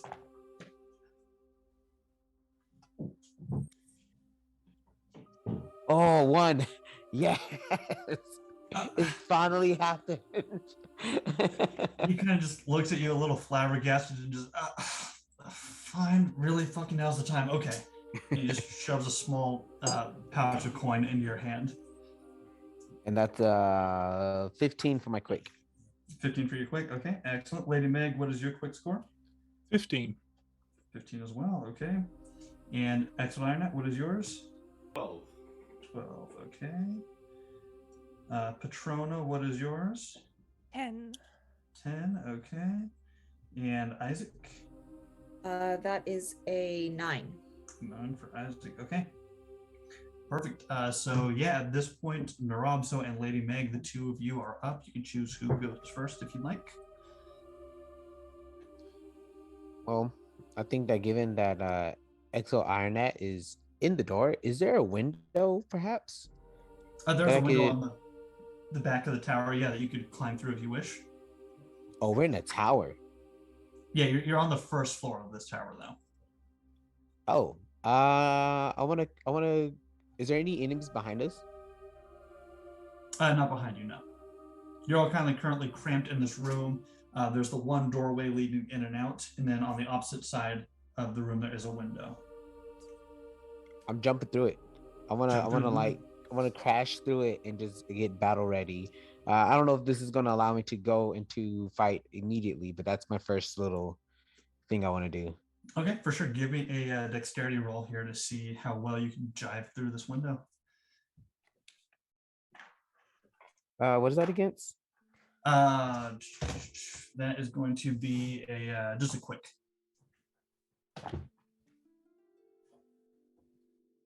Oh no, 16 for 15. 16 for 15. All right. So as you dive through this window, your foot unfortunately kind of gets caught on the ledge and you kind of end up tumbling out of it, rolling down into the mud and the dirt. But you can kind of begin to pick yourself back up, dusting off, and begin making your way around the tower. I'm so glad that Leggies wasn't here to witness that. Beautiful. All right. Lady Meg, let's go to you. I would like to push past Exeldironat and just go in and do a full-on cheap shot. Let's make it just a kick directly to the groin of this ghost. This ghost, okay. Go ahead and give me an accurate check, or actually Mine are strength-based. strength. Yeah, give me a strong check. It's going to be at a -3 though because you're trying to kick a ghost here. Soft Oh, ghost. that was a 10 out of 10 normally, but 7 because of the... Oh, darn, 10 out of 7.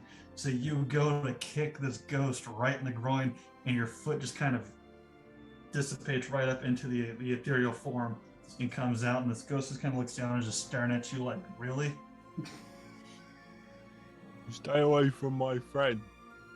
And I would like to be in between Exeldironat and this ghost, if possible. Okay. And the spirit just kind of nods, now looks towards you, and is just going to reach out, gripping onto your arm. I need you to roll me a defense check, if you would. Okay. So that is my quick -2.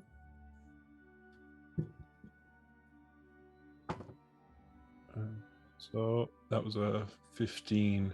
So no, I do not make it. Okay, so as this creature grabs onto your wrist, touching you, you just feel this wave of cold energy begin to radiate up your arm as you take 3 points of damage. Reduced by armor or no? Nope, this particular ability ignores armor. What about my thick ogre skin? Yeah, that will help you out here. Okay, good. That is reduced by 4. I don't know if Okay. that's minimum 1 or... So yeah, you'll just take the 1 point of damage then. Okay.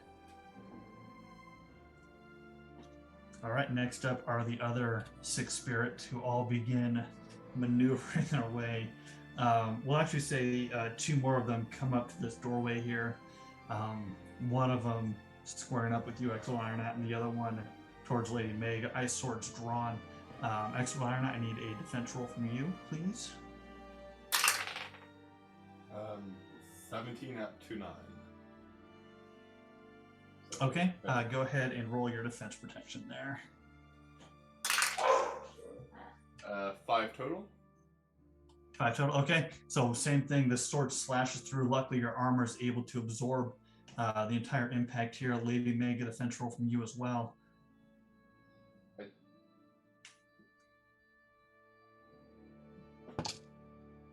Nope, doesn't make it. Okay, roll your protection on your armor. So did we say that robust and armor stack? Correct, yes. Okay. Reduced by 5. I would also like to get a reaction. Yeah, absolutely. To do a cheap shot, Bloody Riposte. Okay. That I believe just hits? Is that right? I believe that one does. Yeah, I believe your cheap shot is just an auto hit because we discussed how disgusting that one is. Yeah, absolutely. Yeah, all right. So it's a free d6 of damage. That's 4 damage. 4 damage. Okay. Yeah. What does a cheap shot look like as you're smashing this ghost here? What did it just do to me? It slashed at me with a sword? Yeah, it took a sword out, tried to cut down through you. All right. As it kind of is leaning forward a little bit, I'm just going to grab it by the head and smack it in the nose. With my whole ass forehead. All right, you're smacking it with your whole ass forehead. As you bring this creature towards you, you notice that while most of its form is ethereal, it almost has like this icy mask covering its face, and so you just make contact, like just smashing your head right into a nice block of ice. Oof. And you can feel the ice kind of chip away as you just headbutt this creature, and it kind of stumbles back for a moment, just looking at you. Oh, it's harder. From there, we are back to Rene. Alright, so I'm going to take the same one that I shot at the first time. Knock 1 arrow first shot. 4 of 14 with that -3. 4, yeah, that'll definitely work. Go ahead and roll the damage on that. 7 this time. 7, okay. So your arrow goes flying through, this time piercing right through the eye hole in this creature's mask. And as the arrow goes through, it just dissipates into nothing. Gone. Alright. I'll take a shot on the one that Lady Meg hit. Okay. 12 of 14, -3 added. Okay, that'll work. Go ahead and roll damage. Another 7. Same thing. You find that perfect eye hole and just fire away, and this ghost dissipates into nothingness. And there's a third one on us, yes? There's a third one on you. You know what I'm doing. 3 times the charm. Let's do it. 12 of 14. Oh my gosh. Yep. Go ahead and roll damage. 5 this time. 5. Okay. So you find that eye hole once again. This one doesn't dissipate. It now just has an arrow kind of sticking through the left eye hole on its mask because it's just kind of like, fuck, just hit me. Next up. I actually have movement, right? Yes, you do have movement as well. So I will use my movement using the novice rapid fire ability to shoot that one in the other eye hole. Oh my god, of course. Let's do it. 2 of 14. Oh my gosh, those dice are banned. Let's go. 3 points of damage. 3 points. All right, and easy enough. You find that other eye hole. Spirit dissipates. So super quick. 1, dead. 2, 3, nope. And through leg injuries, shit, I accidentally stepped wrong, and then I crumpled to 1 knee. Oof. All I'm right. gonna need someone to take the lead for me. Also, they might want to kill me a bit now. All right. 4 spirits still off in the distance. We are on to Petrona. What are we doing? Okay, I think you might be mad at me. Probably. But because I can turn into any beast, how many spirits? The spirits are outside the tower, correct? And how many are left at this point? There's 4 left outside. Okay, great. So I walk outside. I move past where they're fighting. I walk outside, and she slips out of the dress she's wearing, now completely naked on the battlefield, and turns into a lindworm. Because I can. So now I am a giant, horrifying, serpent-like creature. And there's so many things that I can do. So give me a moment. So I would like to attack whichever one is closest. Yeah, easy enough. Using... Okay, so I don't even know how I roll for this because I have a lot of things to add. So it's just a normal strike. Okay, so you should have the stats for your lindworm there, and it should have... so you're going to make an accurate. Okay. Okay, so that's 15. Okay, and what is your accurate for the lindworm? It'd be the number that's not in parentheses. Oh, there. wait, then I did that wrong. Oh, I'm sorry. Hold on. So I... Apologies. It's You're the good, number you're that's good. not in parentheses that I have to roll under. Correct. Oh, okay. So yes, I am under. It's 3 out of 7. 3 out of 7. Okay, perfect. Even with the -3, that's still 3 out of 4. So yeah, you're good. So go ahead and it should have the damage already calculated. Yes, but because I am a master as a lindworm of Iron Fist and also Natural Warrior, I can shoot, and also I have 2 attacks. So hold on.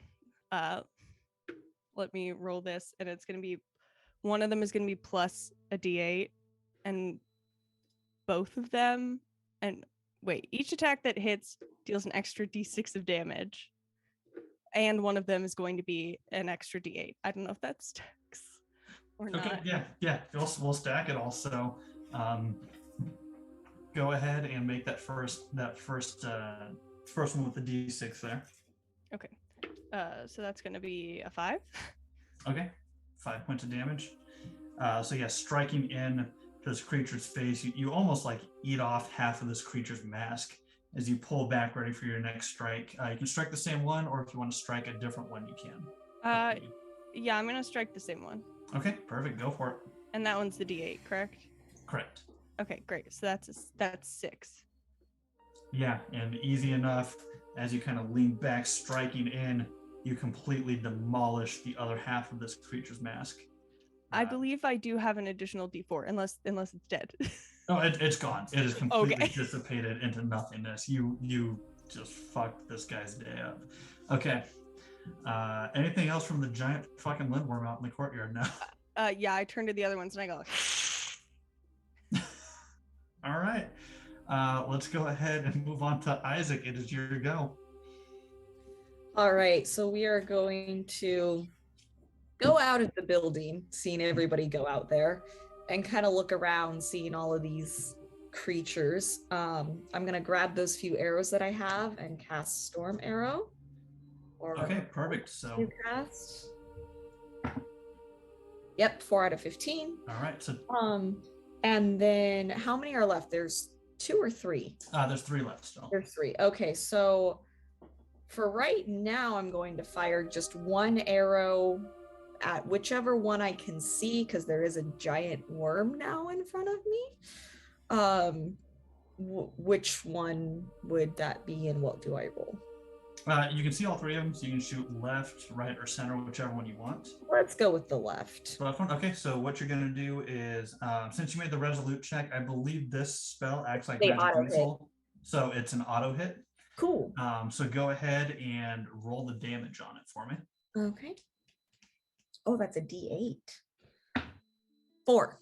4 points. Okay, so pulling out your storm arrows, they begin to kind of float around you. What color do they look like as you begin kind of launching them through the air here? Let's make them black. Black. Okay, so like this black lightning type, just cackling energy arrow goes flying from floating above Isaac right past you, Petrona, striking into one of these creatures. You see a nice part of its mask kind of begin to shatter off. It is still standing though. Okay, then we're gonna fire my second arrow at it, Go for it. and that's a 2. 2 more points. Okay, same thing. You take off almost like the top half of this creature's mask. Still standing though. Okay, that is going to be the end of my turn then. Okay, excellent. Let's go back to the top with Nrobso. You are behind the tower. You hear the sounds of a giant slithering serpent and this loud hiss coming from the opposite side now. What would you like to do? So I rush around, remembering that there were 7 spirits, and as I turn the corner towards, like, as I'm peering over, I see at least one of them. You know how, like, you're going around a cylindrical, yeah. So I see one of them. I'm dashing towards it, and in the middle of the dash, I go, because Nrobso is so used to being the heavy lifter of the group from before. So as I turn the corner, I'm just like, holy shit. There's been quite a lot happening, but for the moment, you're my prey. And I just go towards the nearest one, and with a jump and with my axe, I'm just slashing down right across its face. Okay, give me an attack roll there. And it'll be at a -3 for this one. -3, fail. But then I'm going to use my ability Twin Attack to come back again for it. All right, perfect. Jumping up through the air, your first axe just kind of goes right through, landing, spinning back up with that second attack. What do you got? Got a 12. You said minus -3. 12 for 12. Perfect. That'll hit. Go ahead and roll the damage on that one.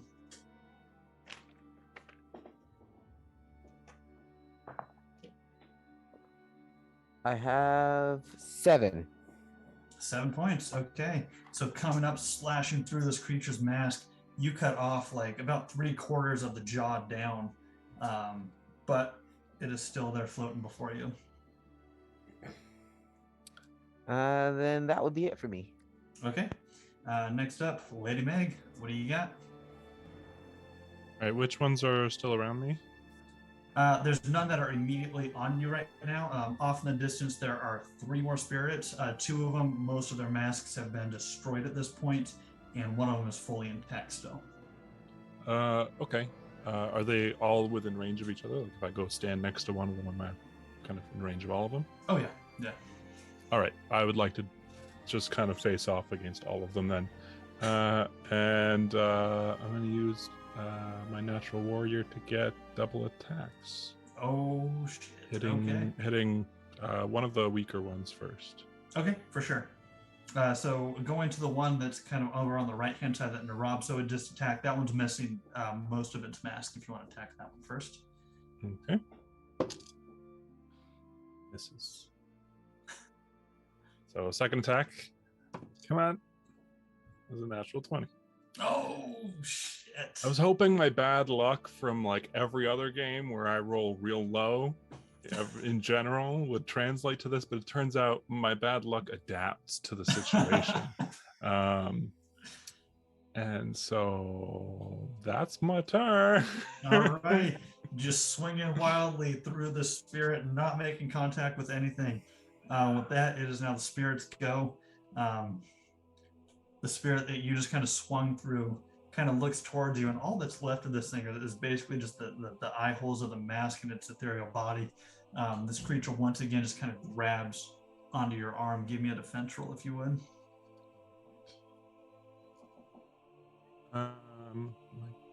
Yeah, so I made that. Yeah. Okay.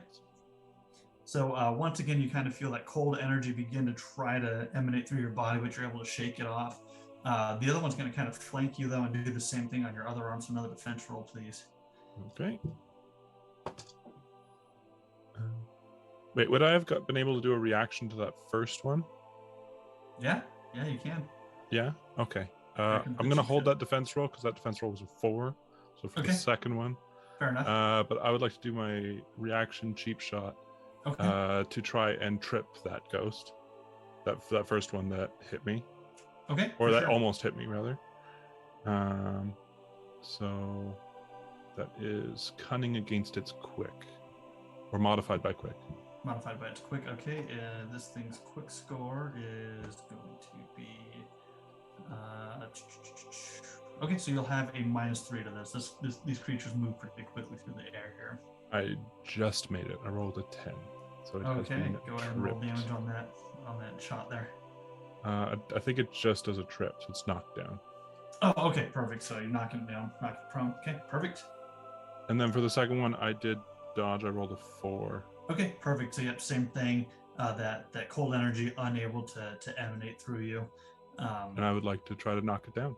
For sure, absolutely. That's a 7. So unless Yeah, its that quick one. is any different, it makes it. Okay, yeah. And so I would like to just kind of kick out. Does it have legs? Does it have ghost legs? I mean, maybe. Just shove it. I don't know. And then shoulder butt the other one. All right. So there's now 2 ethereal males just kind of laying on the ground here in front of you. The third one that's again kind of missing a good chunk of its face here. It kind of looks towards this giant ass fucking worm that's in front of it. Sword out. It's gonna swing towards you, Petrona. So go ahead and give me a defense roll. This is going to be at a -3. Or no, I apologize. No, just a straight defense roll for you. Yes. And sorry, what die am I rolling? A D20. D20. Okay. I want to roll a d6. I rolled a 4 -3. No, you want to do the -3 on this. That was for something else. So 4, you're good. Okay. So this creature swings towards you, and it just cannot slice through your reptilian skin. So you are good there. With that, we are on to the rain. All right. So how many of them are left? There's 3 left. 2 of them are currently piled on top of each other on the ground in front of Lady Meg, and the other one is squared up with Petrona. So you both got this. I'll go for the one that's currently on Petrona.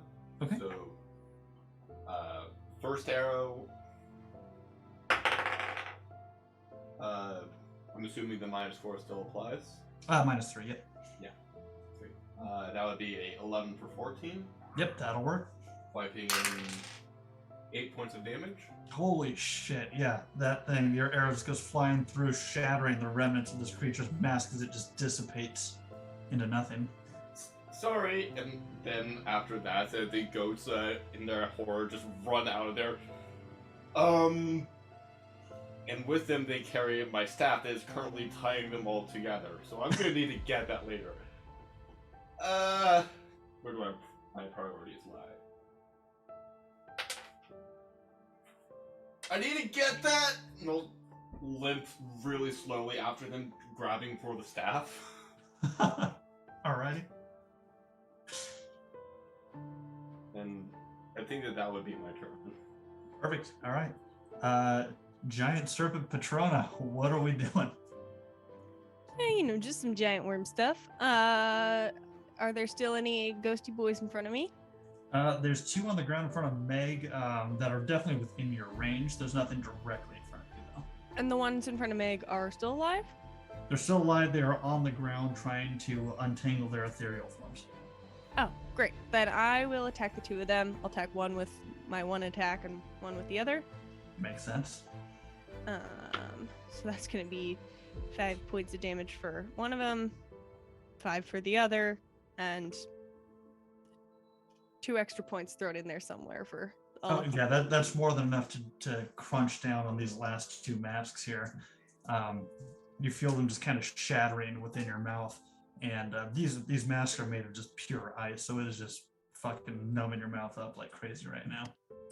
I smack my lizard lips. Or my reptile, serpent, worm, I don't know. Whatever snakes have. Yeah. It's tasty. That's the point. All right, these creatures now all dissipated into nothingness. As it stands, you are all out of combat. Someone help me with this! And you How realize close that to the goats am I? Can I just like reach the staff? Yeah, you could reach the staff if you'd like. Okay, I'll just like grab it and hold it. You'd also find out pretty quickly that the goats are a lot faster than Exodyonat.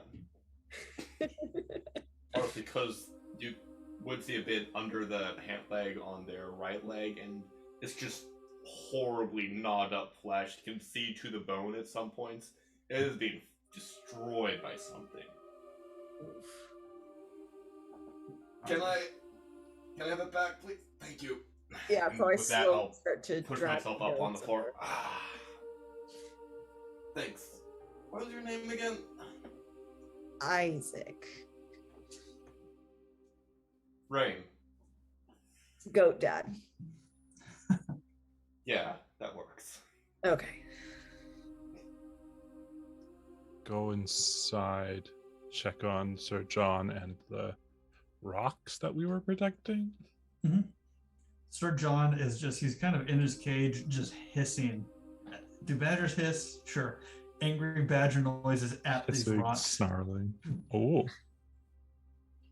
I know, they're not very nice. I'm gonna pick up the cage, hook it back up, and then go out and meet with our friends again. Nrobso, anything from you? Lady Meg, here's $1 for you. Exodyonat, here's $1 for you. Isaac, seems you are currently fresh in the living again, so guess what? Here's $1 for you. Is this big worm person with us? I deworm. Yes. And I'm completely naked. I only have to Reminder. pay for that. Yeah. Oh. Wow. I seem unperturbed by it. Hello, darlings. We did it. Does anyone know where I put my clothes? I feel weird giving you $1 so that you can put clothes on. I'll just place it. You keep the dollar with- and you find my clothes for me. From I'll my, give you a little pat on the head. from my understanding, that's the exact opposite of how this service works. I don't know that I'm providing any service. She's quite cold out here, though. She's completely unperturbed by the fact that she is in the nude. Lady Meg is gonna remove her cloak and just kind of toss it at you. There you go. Probably cold. If you search in one of those pockets, there's probably like a chicken wing in there somewhere. I put it on, and lo and behold, there is a chicken wing. And You should eat something. I devour it in a very animalistic nature. You perhaps want goat milk? Well, I mean, now you're just spoiling me. I don't even know any of your names, and we just all did that together. You were wonderful, by the way, everyone. You too, Isaac. You really coming into your own in this new life. As she compliments him, he just, the little bit of blush that maybe an undead could have is very apparent. Oh, look, there's still blood in this one's veins after all. I think she likes you. $2 for me. $2 for you, yes. Are the stones safe? Yes, Sir John kept them safe. They're all safe, but they're a little bit dangerous. Well, that's more objective than anything else. Define safe. As Lady Meg has just described, we don't think they're actually safe to keep, if that is what you are implying. I have a question. What happens to the goat that's currently chewing on one of the stones?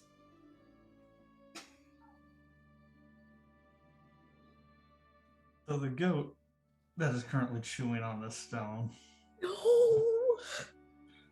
you see it just kind of go into town, and as it kind of bites in, you begin to see this twisted, dark, black energy begin to pour out of the stone, going up into the goat's throat.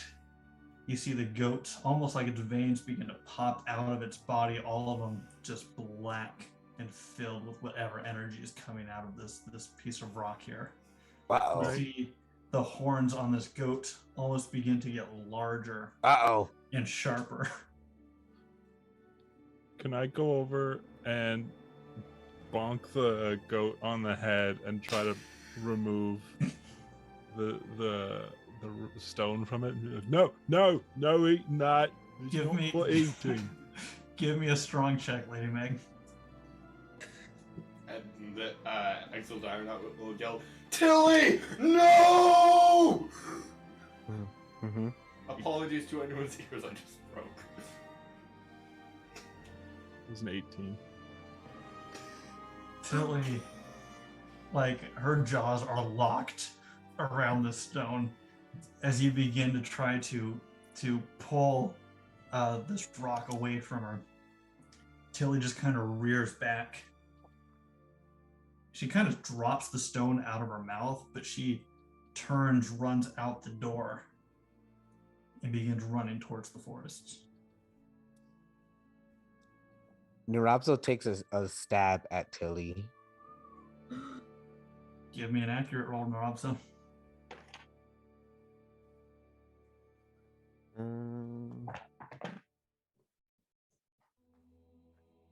4 out of 14. Roll damage. Ah! It's in his nature.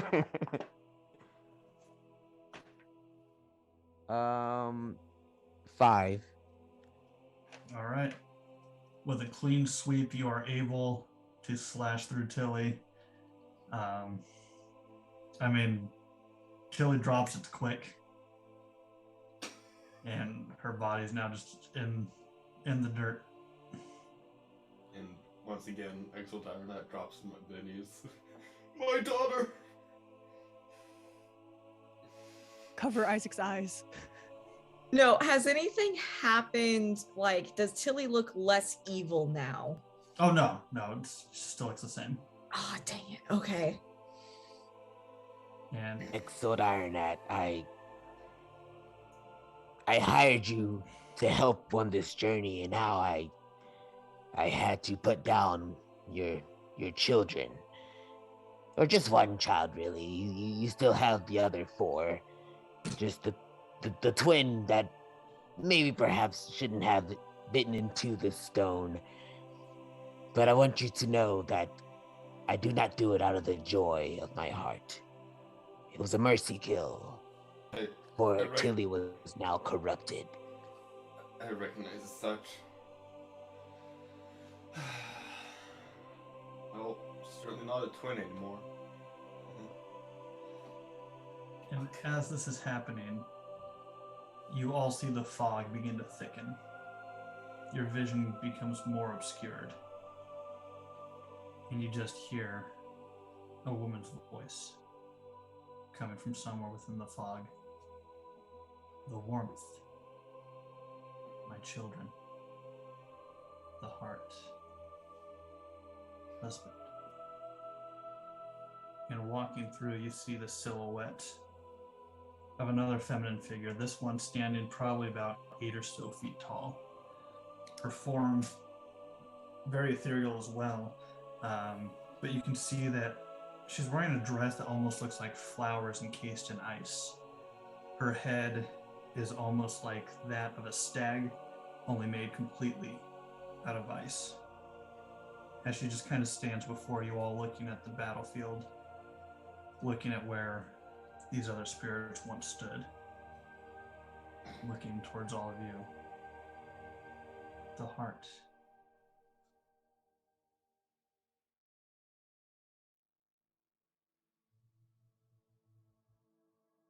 Actions from the group. You're looking for a heart.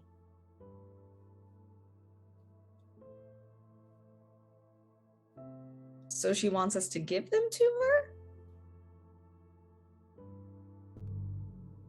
I don't think anyone should have these corrupted stones.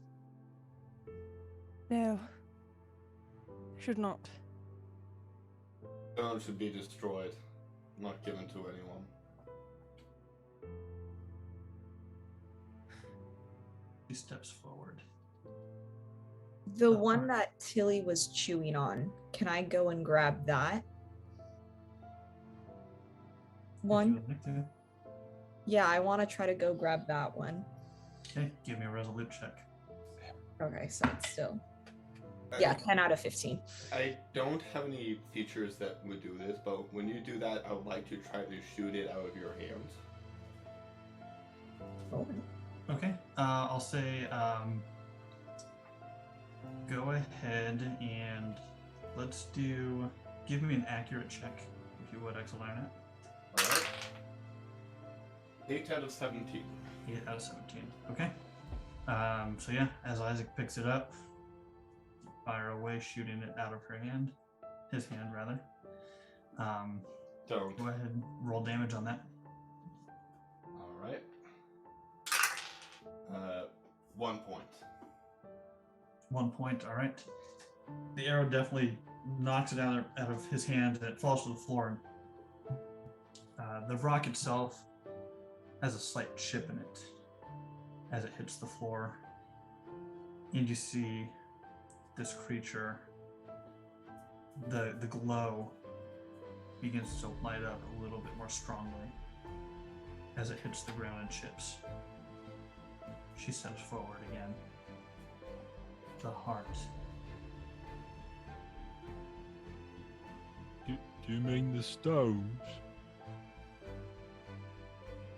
I'm not sure if we should be giving those to you. We're supposed to protect them. Gave my word.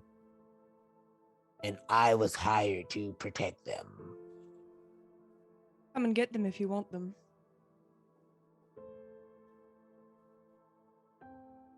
Okay. Those talking to her, give me a persuasion roll. It's going to have a -7 to it, though. Glad I didn't try.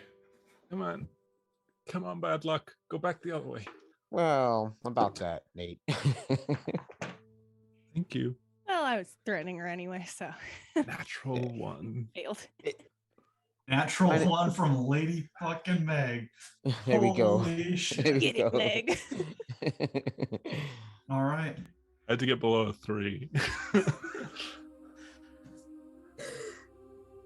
She looks towards you, Meg. Kind of grabbing her head for a moment.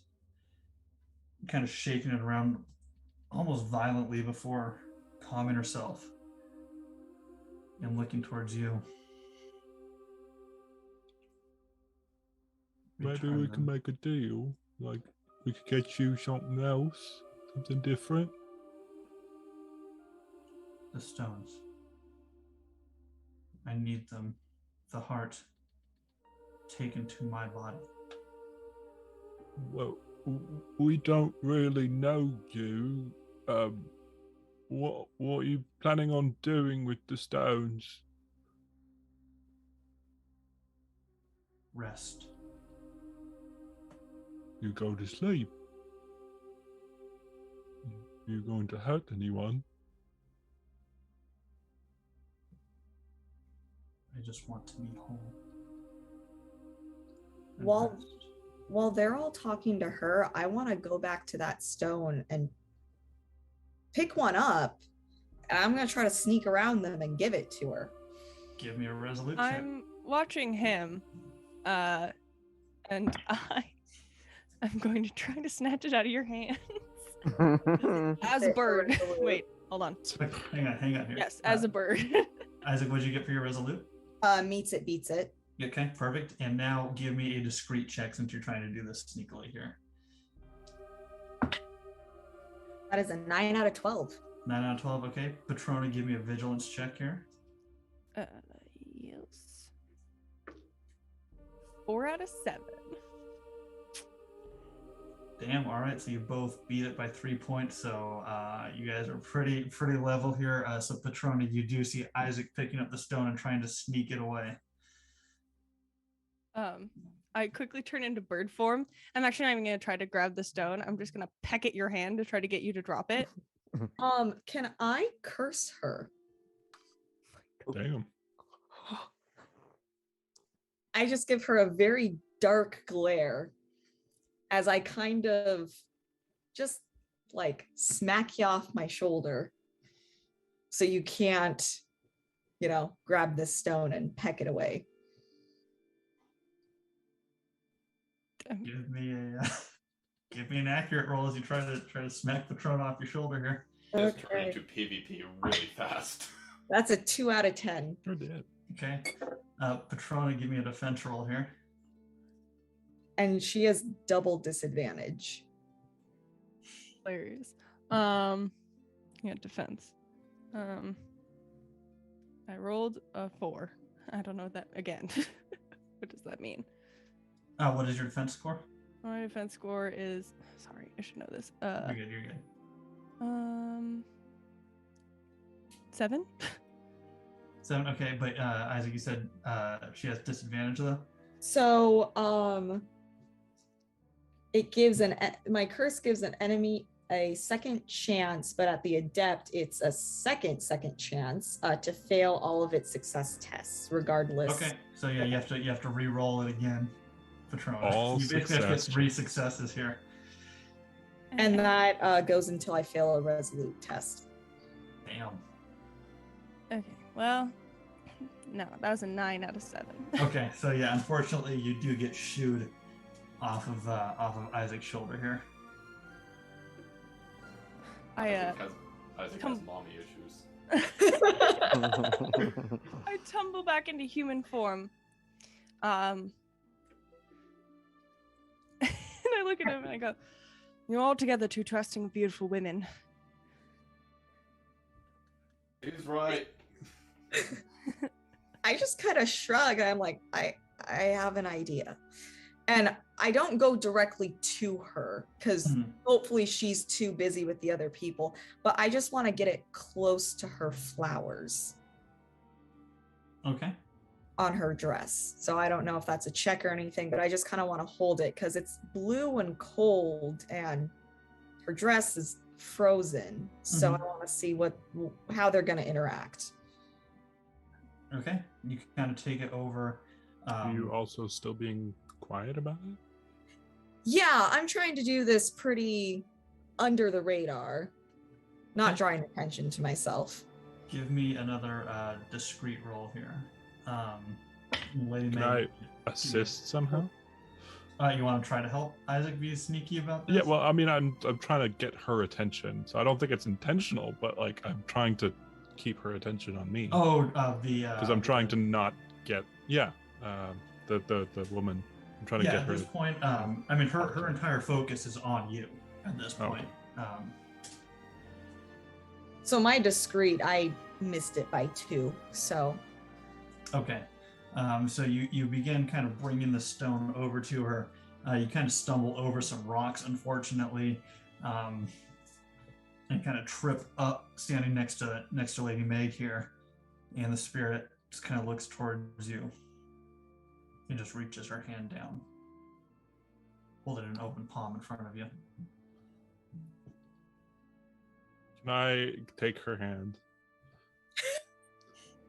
You can certainly try. I'm not trying to be aggressive. I'm just reaching and taking her hand.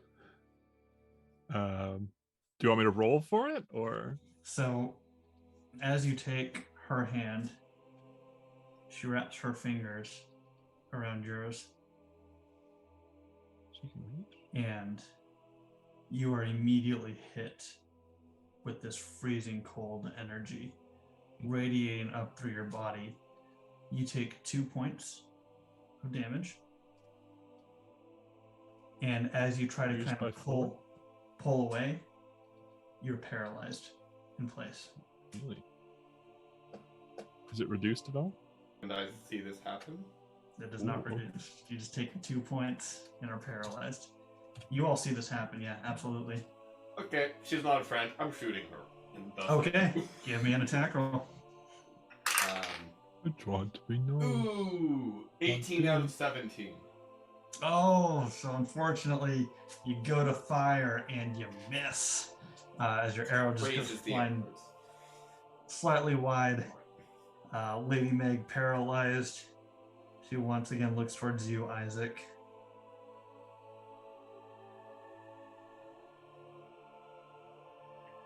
Sergeant, should I perish, I need you to give a message to my friends, Laird, Kovan, Leggies, and Aggie.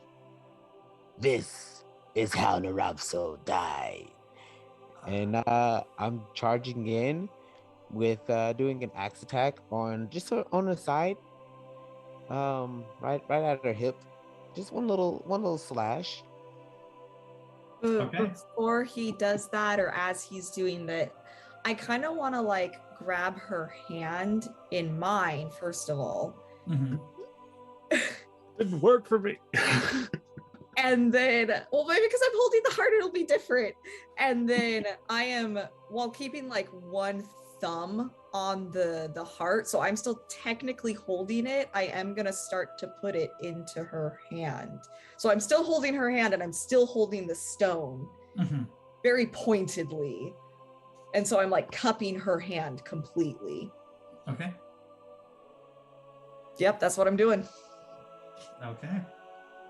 You hand her, as the stone kind of begins to touch her hand, her glow begins to get brighter and brighter. And as this is happening, Nrobso, you come over, axe in hand, jamming it right into her side. Give me an accurate roll here, Nrobso. Like I'm going backwards like this, so I can do something else after this movement. Mhm.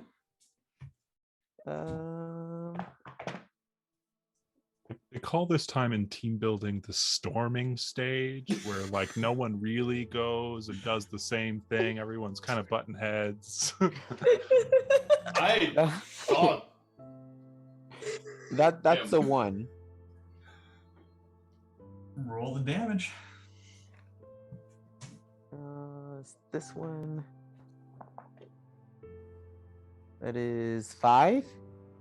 Okay. And then I'm going to use my survival ability, which allows me 1 extra movement per scene. So right after I slash, I immediately just keep going just to create some distance to flank behind this icy lady. Okay. All right. Excellent, excellent. So with that, she now releases the stone from her grip, looking down towards you, Isaac. And we're going to go ahead and go into our initiative from here. Oh, shoot. So we're going to start off with her looking down towards you, Isaac. She releases the stone and grabs onto your wrist. Okay. You take 2 Let go points. of mine. 2 points of cold damage. Okay. And you are now paralyzed as well. Ah! Lady Meg, she has let go of you, but you are still paralyzed. All right, What I with get that, for being nice. we're at the top of the order with Nrobso. What would you like to do? All right, so I'm behind her. There's 2 in front of her, paralyzed. Mm-hmm.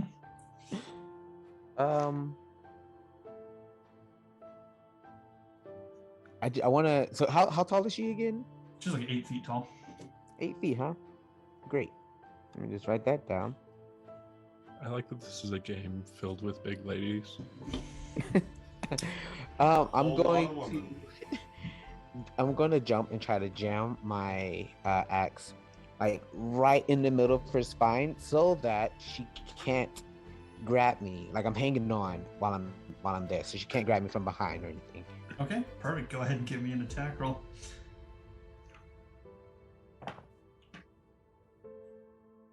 That is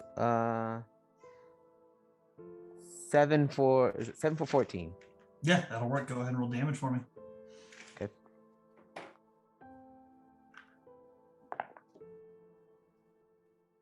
Six 6 points. All right, easy enough. You jumped up, taking your axe, hitting it right into her spine and dragging it down.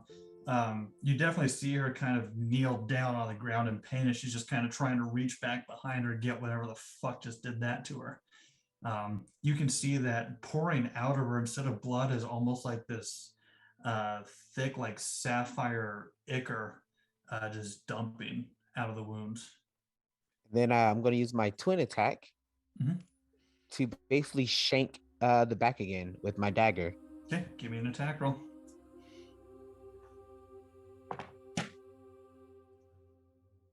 Uh, 15 for 14. Oh, so unfortunately, as you try to go in and she's kind of like wiggling around trying to get whatever the heck's attacking her, she just moves in just the right way to where your dagger just goes right through kind of her ethereal robe that she's wearing. Next up, Lady Meg, you're unfortunately paralyzed still. We'll move on to the rain. Alright, so this lady has identified herself as a threat, so I want to make her not a threat, so I'm going to make 3 attacks using my regular action and use a movement to attack her again. And I'm going to be using marksmanship to see if I can pin her in place. Okay. First attack is a 5 for 17. That'll work. 7 points of damage. Okay. The marksmanship would fit in now for when she tries. Her movement is basically set to it doesn't work. She has to use her movement to stay put. So hopefully that will keep her put and make it easier for us to hit her. That was 1 attack. I have 3 more. Damn. All right. 9 for 17, throwing out Okay. 8 points of damage. Okay. Another one, 5 for 17, 5 points of damage. Currently at 20 damage total. And the last one, 18 for 17. Oh, the last one just misses, unfortunately. But yeah, I mean, as she's knelt down, you take your arrows, just firing rapid one after the other, piercing into her, going through her robe. Some of them just kind of hitting right into her mask. You do see one of the arrows kind of pin down one of the corners of her robe as she's kind of knelt down, tries to stand up. She can't quite pull her robe free, so she is currently right in place. And with You stuck there, huh? with that, we go over to Petrona. So I turn it. Wait, I turn into a bird. I turn into a crow and I hop up to the rafters and I go, "Told you so." Yeah, because I told them that she was trouble and not to do that. So I'm just gonna sit there for a minute in bird form and I'm gonna let them fight her. Okay, sounds good. Sounds good. All right, back to the top of the round with her. She finally kind of pulls her robe free, but she's still kneeling on the ground. She's got an axe to her back as she kind of turns and looks towards you, Nrobso, as she tries to reach out to grab you. Go ahead and for this one, give me a quick check, Nrobso.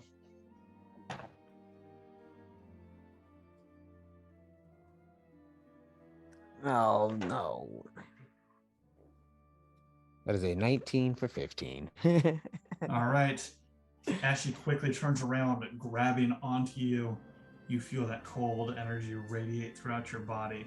2 points of cold damage, and you are paralyzed. Lady Meg paralyzed. The rain. It is your go. This bitch a problem. Again, using the movement for the other attack, so 4 attacks. 16 for 17, rolling them all at once. 5 for 17, 10 for 17, and 14 for 17. So all in, I need a few more dice. Totaling it up. Let's see. Mathematics. 25 points of damage. And as you rain down all these arrows onto this being, what does it look like as you dispatch this individual? Oh boy, you killed my goat! Prepare to die! My name is Little Tyronat. The order's wrong! And just one after another. And an extra one that goes through the forehead and middle of the enters, just for good measure. All right. And as that one pierces clear through her forehead, her mask shatters, her form dissipates, and just all these flowers begin to float through the air, falling down onto the ground. Those of you who are paralyzed, you immediately kind of collapse down onto the ground. And as you're laying there, you begin to get the sensation of movement and feeling back in your muscles. The fog in this area begins to recede back. into the woods. You guys owe me a new goat. It seems I also owe you my life. Oh, a goat will suffice. The life of a goat. Fair. Yeah. And just curiously eye towards, I think currently the crow that is Petrona. I flap down. I turn back into human form. Say you didn't need my help at all. I never assumed that I did. I turn to Isaac, and I ignore that comment. I turn to Isaac. I go, did you perhaps learn a valuable lesson today? Maybe. As I've just laid there on the floor, still. Second time I've regained movement today. I like to. Is her body still there? No, her body's completely dissipated. There's just a pile of flowers where she once stood. Is there anything in the flowers? Give me a vigilance check if you would.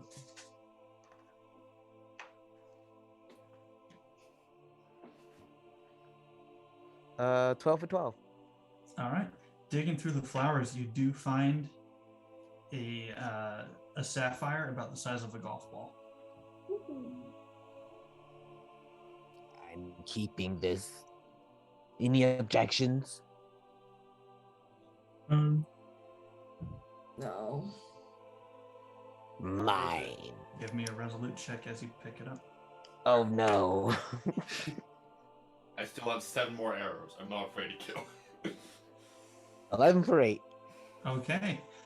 So, as you pick up the sapphire, this black corruptive energy once again comes pouring out, going directly into your skin. You feel it entering into your veins.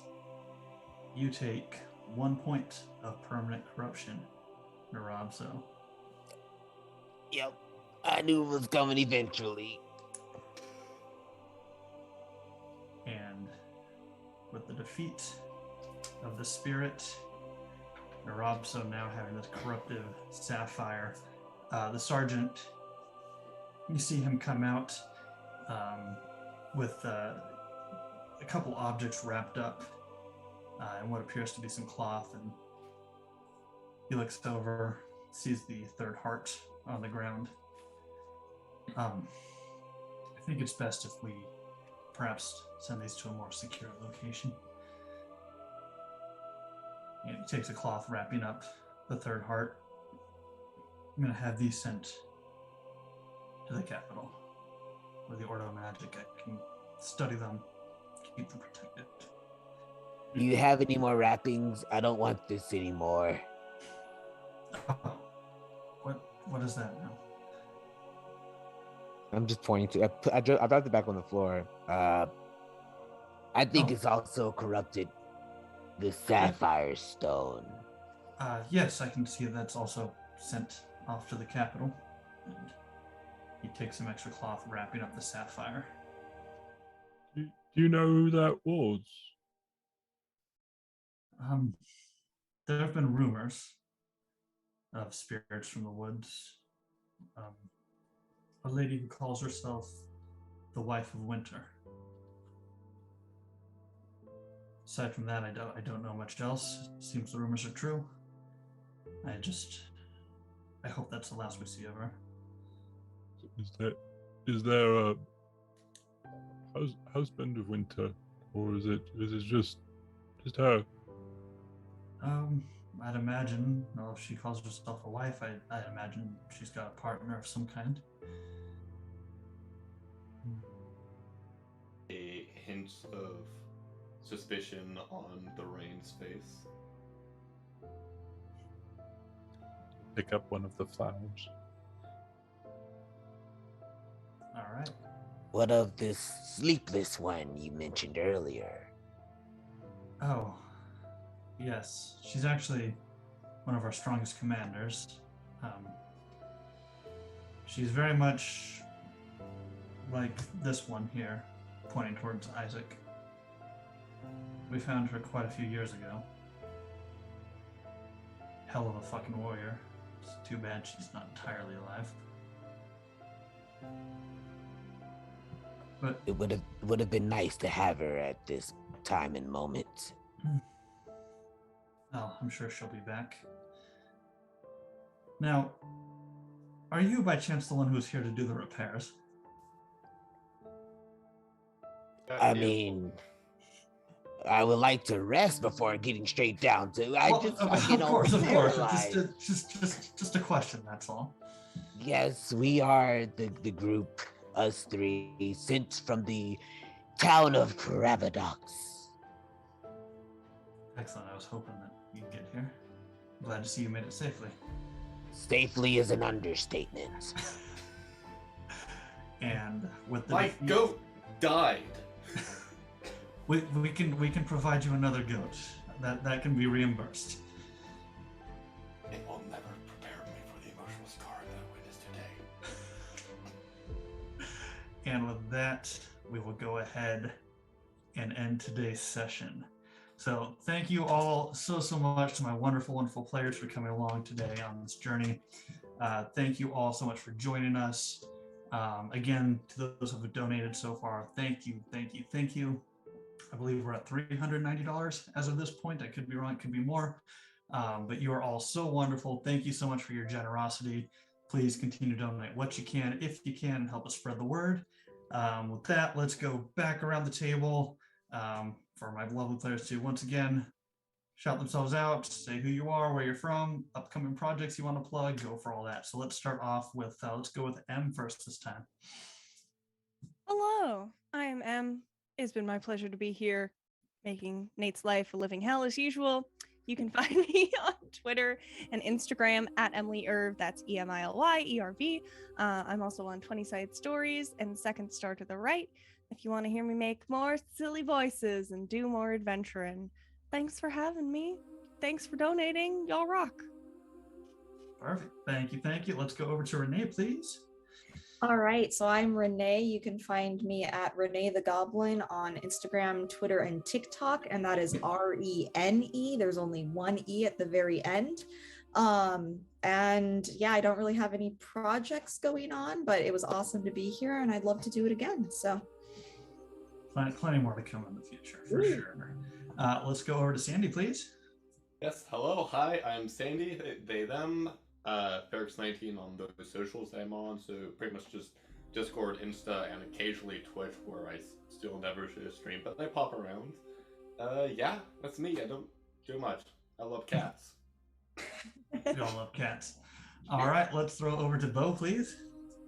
Hello, everyone. My name is Beau. I use they, them pronouns, and you can find me all over the internet at Dorky Teacher, except on Twitch, where I am just Dorky Teacher, because Dorky Teacher was taken. You can find me on Mondays over on Media Flare's channel for a D&D 5th edition game in which we are trapped in the world of D&D, and I'm playing myself. And in the previous game, I actually died. So that was an experience. Other than that, you can find me on my Twitch channel on Tuesdays, Wednesdays, and Thursdays. On Tuesdays, I play all sorts of different variety games. Wednesday, we play Divinity Original Sin 2. And on Thursdays, I play games with some friends that you might have seen on various streams, TTRPG streams around the internet. Awesome. Thank you. And last but certainly not least, our local chaotic AF goblin, Nrobso Leroy. What's up, everybody? It's Leroy on all social media at royalty no y, and usually I'm here on Symbaroum on Sundays. Currently, because of work, I will be taking a break, but I can't wait to get back and tell the crew that I got one permanent corruption because of my foolishness. Usually it's someone putting me in check, much like Petrona did with Isaac. This time around, I did not have that someone. So yeah, catch me on all socials, and if you're in the Discord, I'll be there as well. Perfect. Thank you very much. And my name is Nate. You can find me on Instagram at dungeonmaster_discussions. And I am the usual game master for our ongoing Symbaroum campaign here on the Initiative Order. You can catch us every other Sunday at 12 p.m. PST. Our next game is scheduled for the 19th of this month, I think. Sure, we'll go with that. So keep an eye on the socials for all that fun stuff. Once again, all, thank you so damn much for your generosity. Thank you to my wonderful players for joining me on this journey. For our viewers, don't go too far because coming up in just a couple minutes, we have a one-shot of Vossen being run by my incredible partner, Brianna Flame. There's an amazing cast lineup for it. You're not going to want to miss it. And then tomorrow we will be ending this charity streaming weekend with Morkborg being run by With a Brick Ray. She's an absolutely phenomenal DM, so you won't want to miss that either. Again, just thank you all so much. Appreciate it. Stay safe, stay healthy. We'll see you all in the next adventure. Bye. Hey.